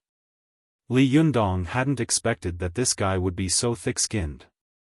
Others couldn't threaten him, so he actually used his own life to threaten him. Li Yundong couldn't help laughing. "Jump, jump. Let me see what other tricks you have up your sleeves." Wang Yong's expression changed. He was so frightened that his tone changed. "Hey, I really know how to jump." Li Yundong sneered and said, "Try jumping. I promise I can pull you up even if you jump down." Wang Yong only felt bitterness in his mouth. He had no choice but to turn his head and ask Chow Kefi for help. "President Chow, if you don't pay me back, I'll really jump down." His voice was desolate, completely different from his previous arrogance. Watch net. 7 KOM. At this time, Chow Kefi frowned and covered her chest with her hands, as if she was enduring some great pain. She couldn't speak for a while. When Wang Yong saw that she didn't speak, his heart became completely cold. Although his legs were straddling the edge of the balcony, this was a 9-story building. The strong wind blew, causing the corners of his clothes to flutter. Wang Yong subconsciously looked down and saw that it was as terrifying as hell. His body quivered and his legs trembled. At this time, Wang Yong suddenly found that in addition to Li Yundong, the other male employees in the office had also become bolder and were slowly and quietly approaching him. As soon as Wang Yong saw them approaching, he immediately pointed at them and shouted, "Step back, step back. If you take one more step, I'll jump down." In his excitement, his upper body shook, and he suddenly lost his balance. He leaned to the side and fell down. The moment Wang Yong's body shook, Li Yundong suddenly felt that something bad was going to happen. He instantly opened his eyes wide and exerted force under his feet. At the same time that Wang Yong fell down, Li Yundong jumped to the edge of the balcony. Li Yundong only felt that his whole body was surging. It was as if he had infinite magical power and could do anything. He didn't care that this was a 9-story building. Suddenly, he stepped on the ground and his body jumped down from the balcony like a rock. Li Yundong's body was in the air, and he grabbed Wang Yong's arm with one hand and tightly clung to the balcony railing like an iron hook with the other hand. He suddenly exerted force with one hand and threw Wang Yong up. Then, he exerted force with the other hand, straightened his body, and flipped himself up. Everyone saw Wang Yong shake and fall down from the 9-story building. Almost at the same time, a black shadow flashed and fell down as well. It was too late to say, but it happened very quickly. Just as everyone's eyes widened and they were about to shout in surprise, they suddenly saw another black shadow fly up and fall to the floor of the balcony with a thud. Everyone fixed their eyes on the shadow and saw that it was Wang Yong, who was moaning and wailing on the floor. Then, another black shadow flipped over from outside the balcony like a rock, spreading its wings and stood firmly on the ground. This black shadow stood with his head held high, calm and composed.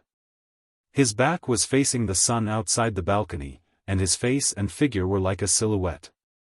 It was very three-dimensional, deeply engraved in everyone's mind with an indelible image. Yin Mengfan covered her mouth with her hand.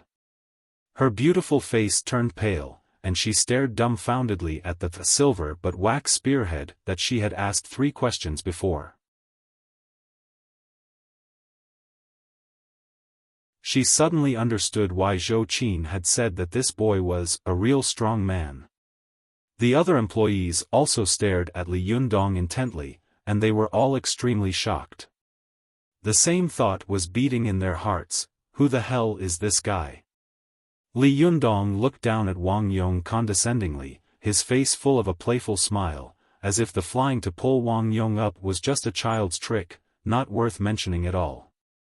He smiled and said, "What other tricks do you have? Show me again." At this time, Wang Yong had just escaped from the gates of hell. He had already broken down, and his crotch was already wet. He cried, "No, no, let me go. I won't come again. I won't dare to come again, okay?" The employees who had been afraid of Wang Yong before saw him like this, and they burst into laughter. Li Yundong smiled at the male employee closest to him and said, "I'll leave him to you." The male employee was flattered. He rushed to Wang Yong, kicked him, and shouted, "Behave yourself. How dare you come here and behave atrociously?" Li Yundong saw that Wang Yong was just shrinking into a ball, without the slightest courage to resist. Only then did he walk out of the balcony and into the huge office. At this time, no one knew who took the lead in applauding in the office, but soon the people in the corridor and the office were applauding and cheering as if they were welcoming a hero. Li Yundong was a little surprised. He smiled politely at the people around him and said, "Thank you. Li Yundong's humble attitude made the eyes of these white-collar workers, especially the white-collar women, shine more and more. It was as if the subjects of the country of women had seen Tang Seng, who had traveled far away. When Li Yundong came to Yin Mengfan, Chao Kefi, and Shen Hui, he suddenly found that Chao Kefi's brows were frowning more and more, and her fingers were covering her chest more and more tightly. Chao Kefi bent over and gasped for breath. Her face was flushed, and she tried desperately to breathe, but she couldn't. Only then did the employees around her notice Chao Kefi's abnormality. They all gathered around her nervously and said, "President Chao, what's wrong with you?" Yin Mengfan, who was more familiar with her, saw this and said loudly, "Get out of the way. President Chao has a heart attack." As she spoke, Yin Mengfan searched Chao Kefi's body, but she didn't find what she wanted. She immediately pointed to a tall white-collar beauty not far away and said, "Xiao Zhang, go to President Chao's office and get the medicine." As Chao Kefi's secretary, Xiao Zhang naturally knew where the medicine was. As if she had just woken up from a dream, she immediately pushed through the crowd and rushed to Chao Kefi's office. But after a while, Xiao Zhang ran over with a medicine bottle with a frightened face and said in a trembling voice, "President Yin, the medicine has been taken." Yin Mengfan's heart suddenly sank, and her face turned pale.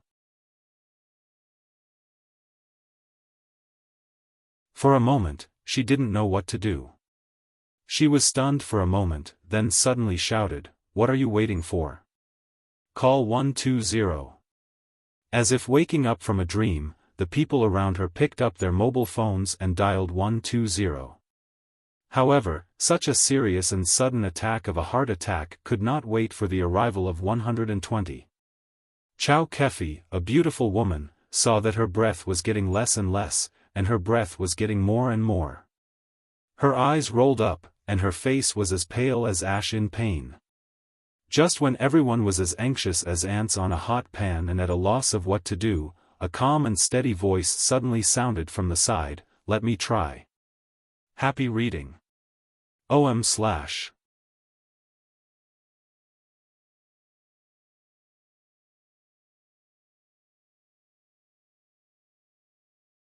Chapter 116. Go to watch net. Chao Kefi didn't know what happened to her just now. She only remembered that she suddenly had a heart attack, and then she couldn't remember anything else. She was just in a daze when she felt a hot and vigorous aura pouring from the top of her head to the rest of her body. Go to watch net. 7 KOM. Literature. Wherever this aura went, she felt as if a long drought had suddenly met with rain, and she regained her vitality. Especially when this aura went to her thighs, she felt an unprecedented pleasure attack her. It was like a raging wave hitting the shore, and it was simply surging out of control. Chao Kefi couldn't help but shout. When she opened her eyes, gasping for breath, she suddenly found that everyone around her was staring at her. Their gazes were strange, making her so embarrassed that she wanted to find a hole to hide in. Li Yundong hadn't expected Chao Kefi's reaction to be so intense. He coughed dryly and said, "President Chao, are you okay?" Chao Kefi's ears were red. Although she was several years older than Li Yundong, at this time, she felt like a naked little girl in front of this boy. She was at a loss, embarrassed and speechless. Yin Mengfan, who was standing to one side, quickly tried to smooth things over. "President Chao, you had a heart attack just now. It was Li Yundong who saved you." After all, Chao Kefi was an experienced woman.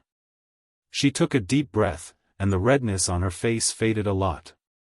She forced herself to calm down, nodded to Li Yundong, and pretended to be calm as she thanked him. However, her voice was still trembling a little. "Thank you very much." Seeing that she was fine, Li Yundong secretly breathed a sigh of relief. He smiled politely and nodded. "It's nothing. It's nothing." It was really a piece of cake for him. Chao Kefi's cheeks turned red again.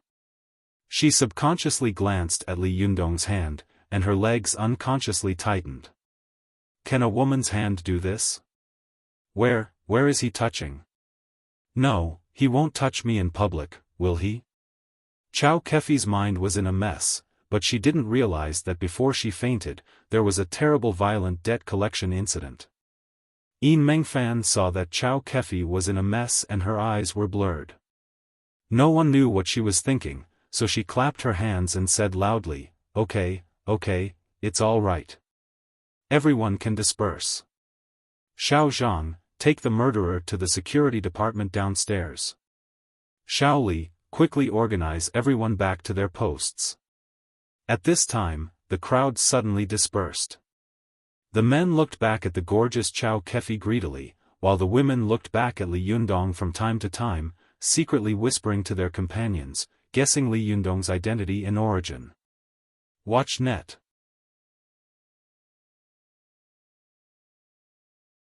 7 K.O.M.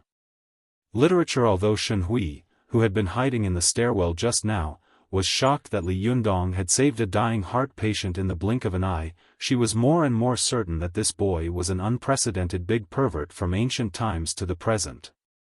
He did this to a woman in public. If it's not pervert, then what is it? What's even more hateful is that this guy actually scolded me. Shen Hui gritted her teeth and thought, I must expose his true colors. As she said this, she glared at Li Yundong with hatred, turned her head, and rushed down the stairs. Yin Mengfan held one of Chow Kefi's hands and asked in a low voice, How are you?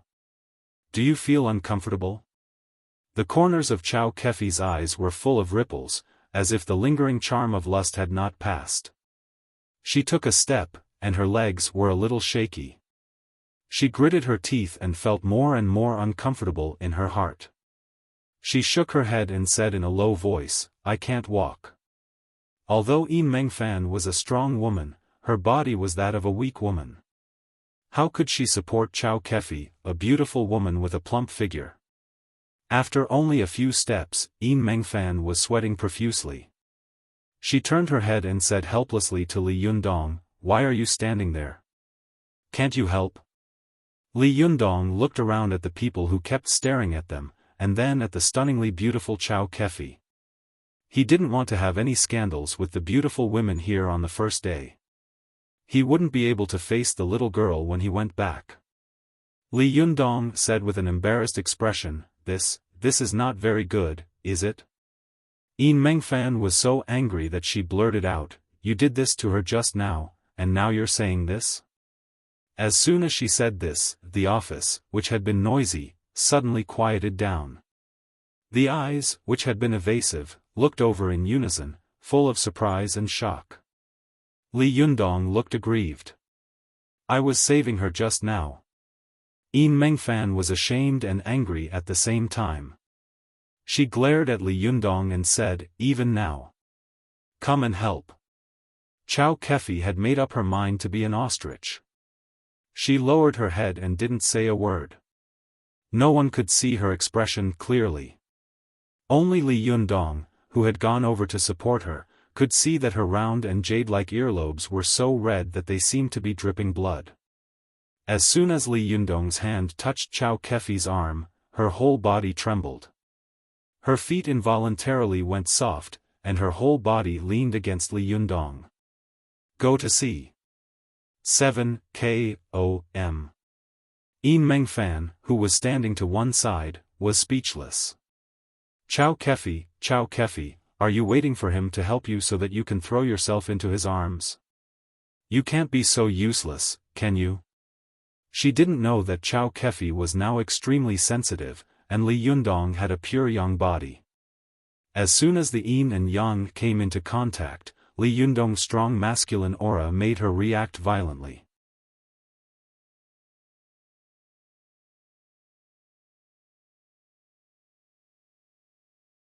Don't worry. What can he do to you in front of everyone? Do you think he's crazy? Or do you think we don't exist? He just pressed the top of your head and did nothing else. Chow Kefi immediately breathed a sigh of relief, but she asked in confusion, why did I have that kind of reaction when he pressed the top of my head? Yin Mengfan smiled ambiguously and said, what kind of reaction? Chao Kefi was exasperated and said angrily, Yin Mengfan, don't pretend to be confused. I don't believe that you're a virgin. Yin Mengfan laughed and said, I'm really a virgin. Would you like to check it? Chao Kefi scolded with a smile, bah, only a ghost would believe you. How old are you? You're still a virgin, and you're so beautiful. Are all men in the world blind or crazy? There was a flash of sadness in Yin Mengfan's eyes. She quickly changed the topic and said, do you know why your heart disease was cured when Li Yundong pressed the top of your head? Sure enough, Chao Kefi's attention was diverted by her and she no longer bothered with this issue. She also said with a look of disbelief, do you know? Yin Mengfan spread out her palms and said, how could I know? Chao Kefi looked at Yin Mengfan suspiciously. She suddenly asked, tell me the truth. What is the background of this boy? Where did you find such a rare animal? Yin Mengfan said, my friend Zhou Qin introduced him. At first, I thought he was a rich second generation who came to eat. Chao Kefi was stunned. Zhou Qin? Is she Zhou Kechang's daughter? Yin Mengfan nodded and said, who else could it be? The eldest daughter of the Zhou family. Chao Kefi was secretly nervous. Zhou Qin recommended him. What's her relationship with Li Yundong? Yin Mengfan seemed to have seen through her thoughts at a glance. She pursed her lips and said with a smile, don't worry. It seems that I didn't hear anything between Zhou Qin and Li Yundong. Besides, isn't Zhou Qin engaged to young Master He? Chao Kefi curled her lips and said, another political marriage. Although they were strong women in the business world, most of their attention was focused on the business world, and they paid relatively little attention to the political world.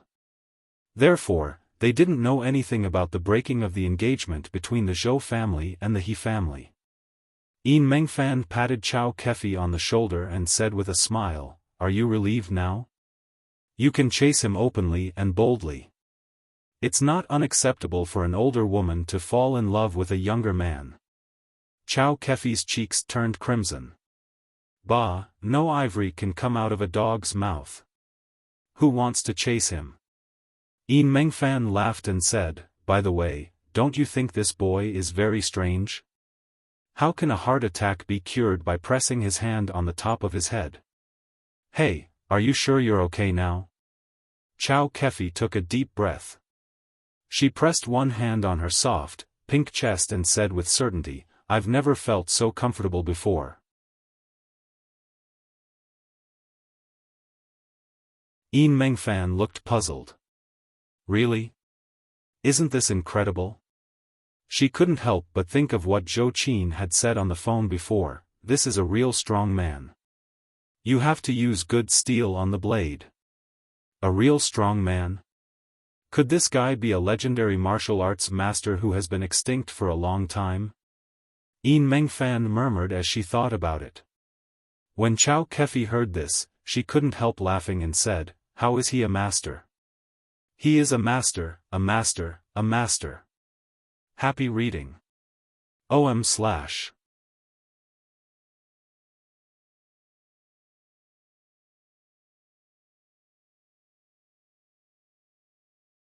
Chapter 117. Go to the internet. Master? Master? In the past, I would have thought that you were dreaming, but now. Yin Mengfan shook her head with a smile. I really don't know. Maybe there are some people in this world that we can't imagine and measure. Go to the internet. OM/, you know what? Before, I asked him if he knew anything about accounting, finance, and marketing. As a result, he didn't know anything about it. I thought he was a waste who was here to mess around. Yin Mengfan said and laughed. Chao Kefi's eyes widened. No way. How can there be such a heroic waste? Are you blind? Yes, Yin Mengfan, have been in the business world since I was 18 years old. I have been more than 10 years now.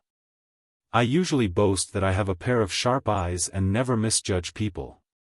I didn't expect that today, an 80-year-old woman would be in front of her child. I was wrong.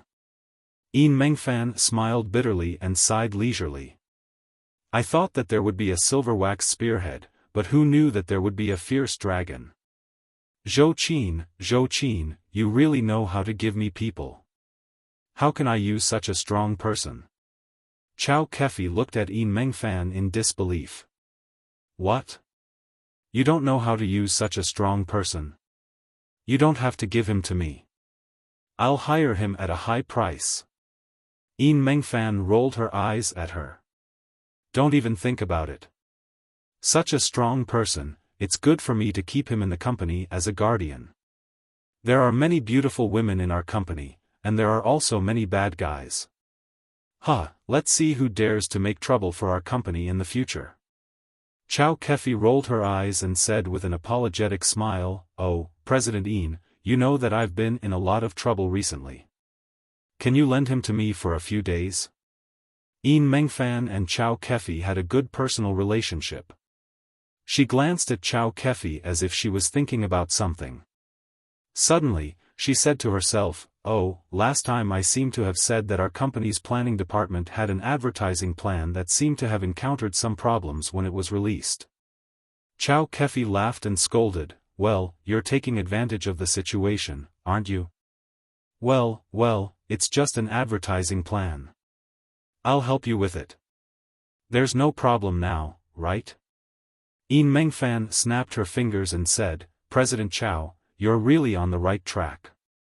Well, I'll lend him to you for 2 days." But Chao Kefi saw that Yin Mengfan's tone had changed. She couldn't help but say, "Hey, that's too much. Don't push your luck." Yin Mengfan approached Chao Kefi with an ambiguous smile and asked in a low voice, "Hey, how did you feel just now?" Chao Kefi's face suddenly turned red. She rushed over angrily and pinched and hit her. "Bad girl, you are tired of living." Yin Mengfan laughed out loud. While resisting, she said, "You were so loud at that time. I was very curious." Chao Kefi laughed and scolded, "Little Lei Feng, if you're curious, go and ask him yourself. What's the point of asking me?" 2 beautiful and mature women were hiding in the office and fooling around. The people outside the office were also excitedly talking about what had just happened, because most of them would never be able to witness such a bizarre event in their lifetime. To watch the net. 7KOM. Color. Super_speed. Even more. New. After returning to the 19th floor, Li Yundong sat down in the seat that had just been assigned. The employees on the 19th floor, who had witnessed Li Yundong's magical deeds, whispered to each other and secretly looked at him. Some people who hadn't seen what had happened couldn't help but come up and listen to them whisper the whole story. After the police finished their statements, Li Yundong found that many white-collar employees took various opportunities to pass by his table all morning. Their eyes seemed to be looking at an alien from an alien planet. Although qi refining could improve a person's self-restraint and calmness, being stared at by so many people all day long, even a genuine immortal couldn't stand it. In the afternoon, the incident began to escalate. When a beautiful, slim, and confident white-collar woman passed by Li Yundong's seat, she quietly put a small note on his table.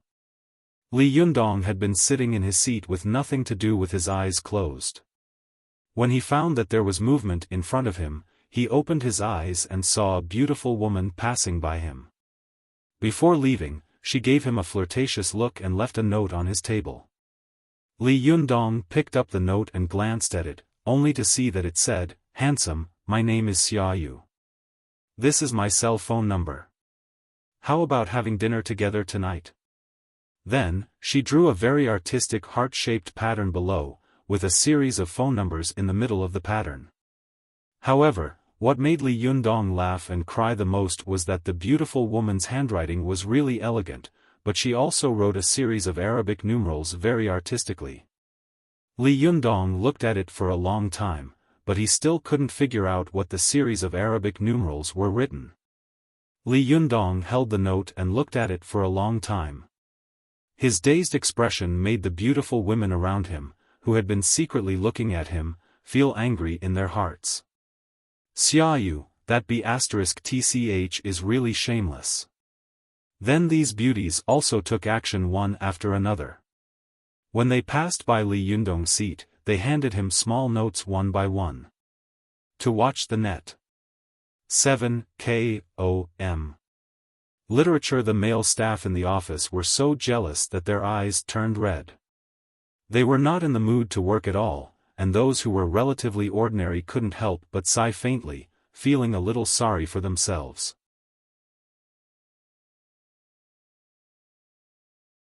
Once, Yin Mengfan, who accidentally passed by the door of the big office, saw this scene and suddenly felt a headache coming on.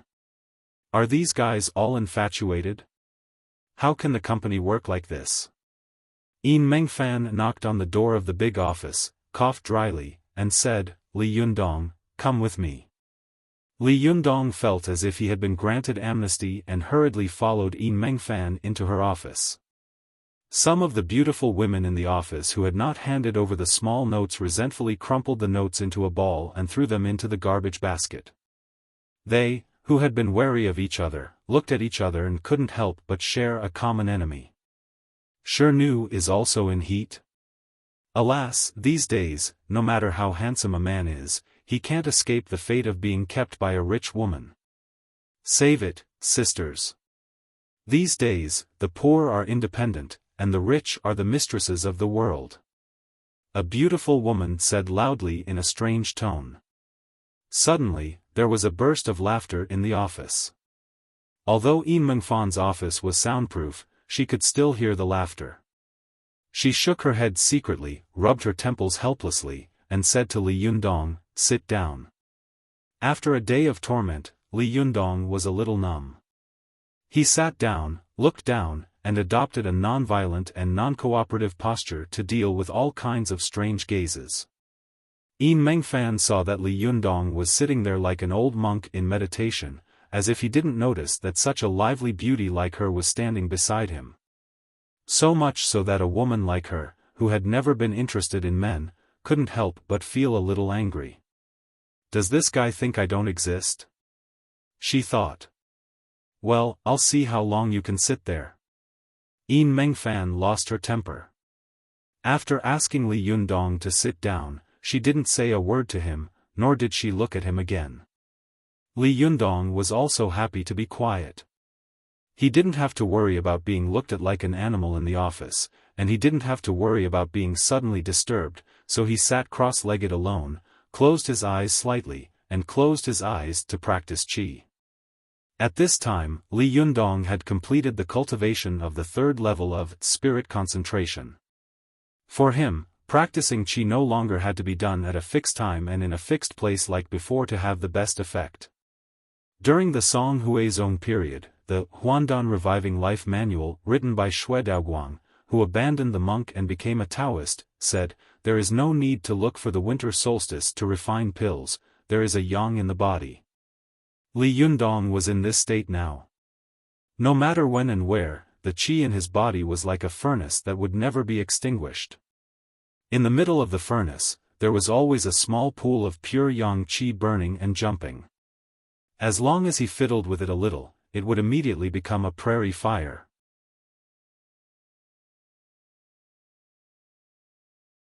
Although Li Yundong had been practicing qi, he didn't know that when he was practicing qi, there would be a strange state of 3 flowers at one's prominence and 5 qis at the origin on top of his head. Therefore, he didn't avoid Yin Mengfan when practicing qi, and he enjoyed himself. After a while, there was a looming white qi rising from the top of Li Yundong's head. It was like an incense stick, condensing and not dissipating until it reached the roof and spread around. At first, Yin Mengfan didn't notice it, but when she inadvertently glanced at Li Yundong, she was stunned. A thought came to her mind, damn, this guy can't be a living immortal, right? This is too exaggerated, isn't it? Yin Mengfan stared at Li Yundong in a daze. It wasn't until the phone in front of her table rang that she came back to her senses. After taking a deep breath, she picked up the phone. When she heard it, it was none other than Zhou Qin. Mengfan, it's me. Are you free now? Zhou Qin said on the other end of the phone. Yin Mengfan looked at Li Yundong and replied in a low voice, yes, yes. Zhou Qin heard Yin Mengfan's strange voice and couldn't help asking, what's wrong with you? Are you in a meeting? Yin Mengfan said, no. Zhou Qin asked in confusion, then why are you acting like a thief? Yin Mengfan looked at Li Yundong, who was still in meditation, and said with a wry smile, it's all because of this strong man you got me. Zhou Qin had called to ask about Li Yundong. When she heard this, she suddenly felt refreshed and said, how is Li Yundong? Is he okay with you? As Zhou Qin said this, she suddenly remembered that Li Yundong's temper was a little impulsive and irritable, so she said, by the way, he has a bad temper. You have to be more careful. Yin Mengfan smiled bitterly and said, he has a bad temper. He taught me a lesson on the first day. It would have been fine if he had just taught me a lesson, but he even taught Shen Hui a lesson. Zhou Qin was stunned. Shen Hui? Your cousin? Shen Songhai's daughter? The eldest daughter of the Shen family? Yin Mengfan smiled bitterly and said, yes, he scolded her and ran away crying. Zhou Qin giggled and said, that's very in line with his style of doing things, but I heard that Shen Hui is a beauty. He was willing to scold her. Yin Mengfan said in a low voice, isn't that right? It's like destroying a flower with a hot tongue. I say, who is this friend of yours? Why do I think he doesn't look like a mortal? Zhou Qin heard her tone and her heart skipped a beat. She couldn't help but ask, could something have happened to him? Yin Mengfan roughly told her what had happened that day, then glanced at Li Yundong and said, Zhou Qin, where did you find such a strong man? Isn't it too exaggerated? He doesn't look like a human being at all. I don't know how to use him.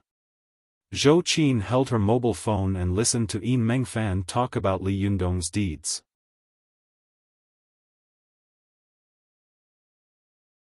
She smiled slightly, and the smile at the corner of her mouth was full of satisfaction and joy. She was even happier than when others praised her 100 times. Now you know that he is a strong man, right? I'm right, aren't I? Yin Mengfan nodded like a chicken pecking at rice. He's too strong, too abnormal. As she said this, she covered her mouth with her hand and lowered her voice. He's sitting cross-legged in my office right now, practicing like a Taoist monk. There's also white gas coming out of his head. Damn, he's really like a living immortal. This is the first time I've seen such a person in my life. Zhou Qin was stunned, and the expression on her face changed. She suddenly remembered all kinds of incredible actions that Li Yundong had shown before, and a thought that even she herself could not believe flashed through her mind. Could Li Yundong really be an immortal? Are there really immortals in this world? Happy reading. OM/.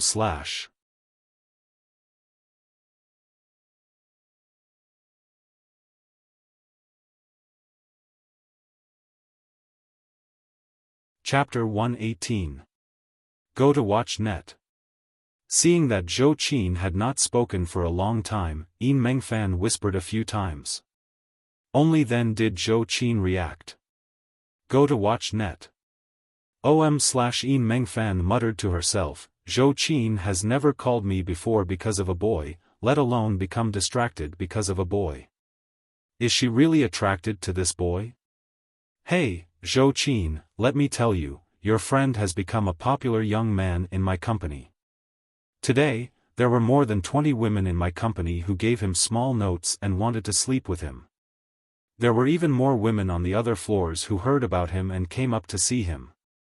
You have to keep an eye on him. Otherwise, he will become someone else's boyfriend in the blink of an eye. Yin Mengfan said tentatively in a low voice. Zhou Qin smiled bitterly. He is already someone else's boyfriend. Yin Mengfan shouted in surprise, no way. Her voice was a little louder, and Li Yundong immediately woke up. As soon as he opened his eyes, there seemed to be 2 rays of divine light shooting out of them, which made Yin Mengfan's eyes hurt. She subconsciously closed her eyes, rubbed them with her hands, and whispered to the phone, he's awake. I'll tell you later. Yin Mengfan hung up the phone. When she looked at Li Yundong, she smiled unnaturally, as if the boy in front of her was the boss of this place and she was a little girl who had just left college. Damn it, why is it the other way around? Yin Mengfan secretly despised herself in her heart, but she wanted to say something, but she didn't know what to say. Fortunately, she glanced at the time and found that it was already 5:30. Yin Mengfan felt as if she had been granted amnesty and immediately laughed. It's time to get off work. How do you feel today? After Li Yundong finished practicing qi, he only felt refreshed. The depressed feeling of being watched in the office had disappeared without a trace. He smiled slightly and said, not bad, except that it was a little thrilling. Yin Mengfan felt that the boy in front of her was frighteningly strong, and she was at a loss. The smile on her face seemed to be covered with a layer of paste. It was dry and unnatural. Well, remember to come to work at 9 o'clock tomorrow. Li Yundong stood up and walked to the door. Then, he turned around. What exactly am I supposed to do tomorrow? Yin Mengfan suddenly had a headache again. She unconsciously pressed her forehead and pondered for a while. Then, she said, by the way, follow President Chao tomorrow. She needs to help you deal with something. Watch net. Li Yundong asked in confusion, isn't President Chao on the 9th floor? Isn't she the boss of a film company? Yin Mengfan explained, our company has some cooperation with her company, so it's normal to have some personnel arrangements. Li Yundong asked again, what can I do for President Chao? Yin Mengfan smiled and said, then you have to ask her. Li Yundong nodded and turned to leave.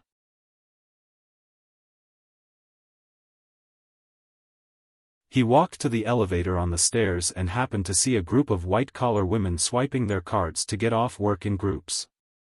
These white-collar women had been chattering and laughing, but when they saw Li Yundong, they suddenly stopped talking. Some quietly smoothed their hair, revealing their most beautiful cheeks. Some secretly took out their makeup boxes to touch up their makeup and quickly touched up their makeup. There were also some who stuck out their chests and sucked in their bellies, looking like reserved ladies. Li Yundong laughed in his heart when he saw this. When he walked into the elevator, these women also swarmed in. Behind him, a man who wanted to come in shouted, hey, wait a minute.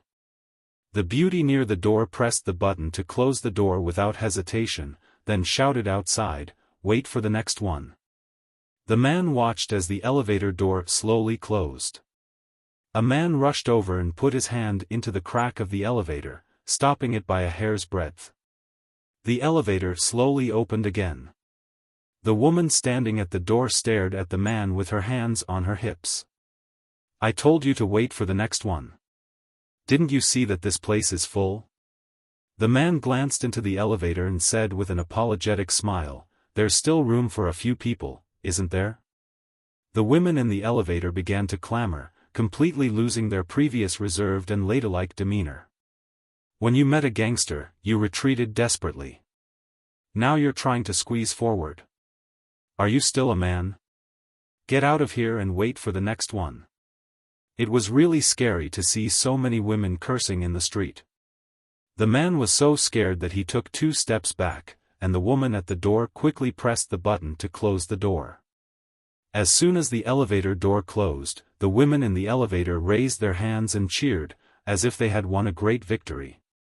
They cheered, looked at each other, and then looked at Li Yundong, who had a strange expression on his face, and laughed. Go to the internet. Li Yundong didn't know whether to laugh or cry. These women are really funny. Fortunately, after the women won the elevator battle, they did not further harass Li Yundong. After laughing, they returned to being reserved and ladylike. They were well aware of the truth: to treat the enemy as cold as winter, and to treat the handsome man as reserved as a lady. It was not easy to reach the first floor. The first thing Li Yundong did after escaping from the fragrant elevator was to take a deep breath. In the elevator, the smell of all kinds of perfumes made him suffocate. Walking out of the company building, the white-collar workers were whispering to each other and egging each other on. Go, what are you afraid of? So many sisters are giving you courage. Isn't it just asking him out for a meal? No, it's so embarrassing to be rejected. What does it matter? If you walk by the river often, your shoes will get wet.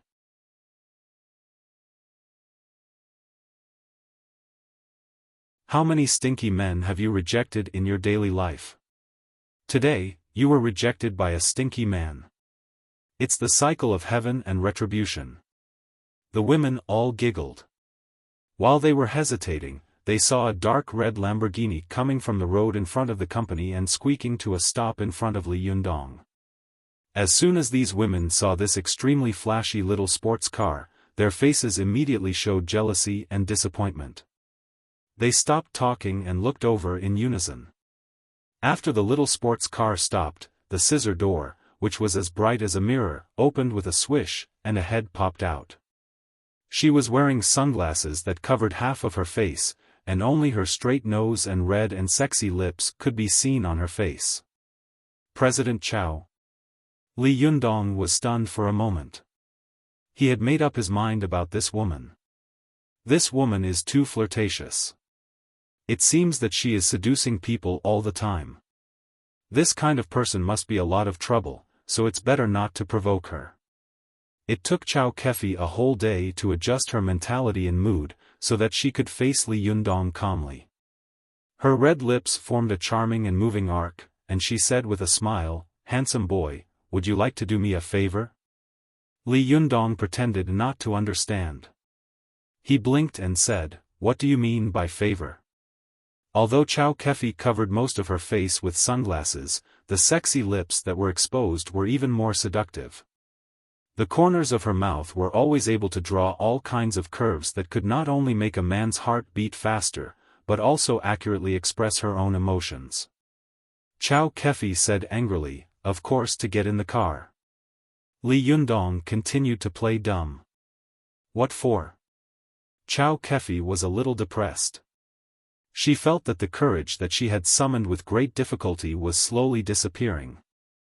"Of course, to have dinner together." Li Yundong smiled and said, "I have to rush back to make dinner for my girlfriend." "What? He has a girlfriend? And he still has to rush back to make dinner?" The white-collar women who heard their conversation not far away felt dizzy. They not only regretted the tragic reality of Li Yundong being taken, but also sighed that there was such an extinct good man in this world. So strong, so handsome, and so family-oriented. God, give me a man like this. A woman clenched her fists like a love-struck fool and made a young girl's prayer. The women next to her made fun of her. "Don't be a love-struck fool. I've never seen a man like this in my life, except for the one in front of me. Ah, it's a pity that the man is taken. What are you afraid of? As long as the hoe is wielded well, there's no man that can't be stolen. Let's see how Chao Kefi steals him." "Well, I guess Li Yundong will get in the car soon." "Can he not get in the car?" Chao Kefi is known as the male Terminator. Looks, figure, wealth, tsk, our looks are incomparable.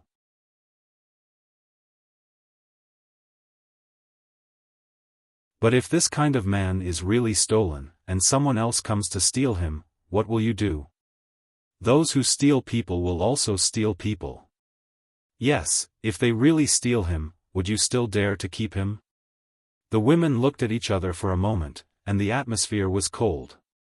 A woman came out to smooth things over. Hey, let's watch the show. Then, the women turned their gazes to Li Yundong and Chao Kefi. Surprised, Chao Kefi pulled down her sunglasses and stared at Li Yundong with wide eyes. You have a girlfriend? She asked. Li Yundong couldn't help but smile at the thought of Su Chan being all alone at home. His eyes were filled with happiness. Yeah. Chao Kefi couldn't help but ask, she must be very beautiful. Li Yundong was generous with his compliments. Yes, in my eyes, she is the most beautiful girl in the world. Chao Kefi couldn't help but say sourly, beauty is in the eye of the beholder. Li Yundong smiled. Chao Kefi, if there's nothing else, I'll be leaving first. Oh, right. You asked me to help you move your things this morning, but I forgot. I'll help you move them tomorrow, okay? Chao Kefi was in a daze. She didn't hear the rest of Li Yundong's words clearly. Her mind was filled with one sentence, he rejected me? He rejected me? He actually rejected me? Chao Kefi sat in her seat and stared blankly at Li Yundong's receding figure. For a moment, her eyes were fixed on Li Yundong. The women nearby also sucked in a breath of cold air. They were all dumbfounded and cried out involuntarily, it can't be, right? Chao Kefi was rejected? No way. Chao Kefi, known as the public enemy of all women and a killer of men, was rejected? That handsome guy is so cool and awesome, isn't he? A Lamborghini and a beautiful woman? How could he reject all of that? A beautiful woman and a beautiful car? That's too much. He can't be gay, can he? No way. Didn't he say he had a girlfriend? Li Yundong had no idea that his actions today were even more shocking than his heroic rescue earlier in the day. In just a short while, the entire building had heard about it. Not all of the office workers were interested in Li Yundong's heroic deeds, but they were all very interested in the fact that Li Yundong had rejected Chao Kefi in public. Chao Kefi sat in the sports car as if she had been petrified. She bit her lip hard, and her heart was filled with unwillingness and anger. Can he be so arrogant after saving someone? It was not until Li Yundong's back disappeared from her sight that Chao Kefi came to her senses. She gritted her teeth and thought to herself, Li Yundong, I want to see if you are really determined or playing hard to get. She stepped on the accelerator, and the handsome and beautiful Lamborghini spewed out a burst of exhaust and roared away. Happy reading. You're tuning into the Xiaofan's Wuxia Tales YouTube channel. Don't forget to subscribe and join us on this journey to catch the most captivating stories.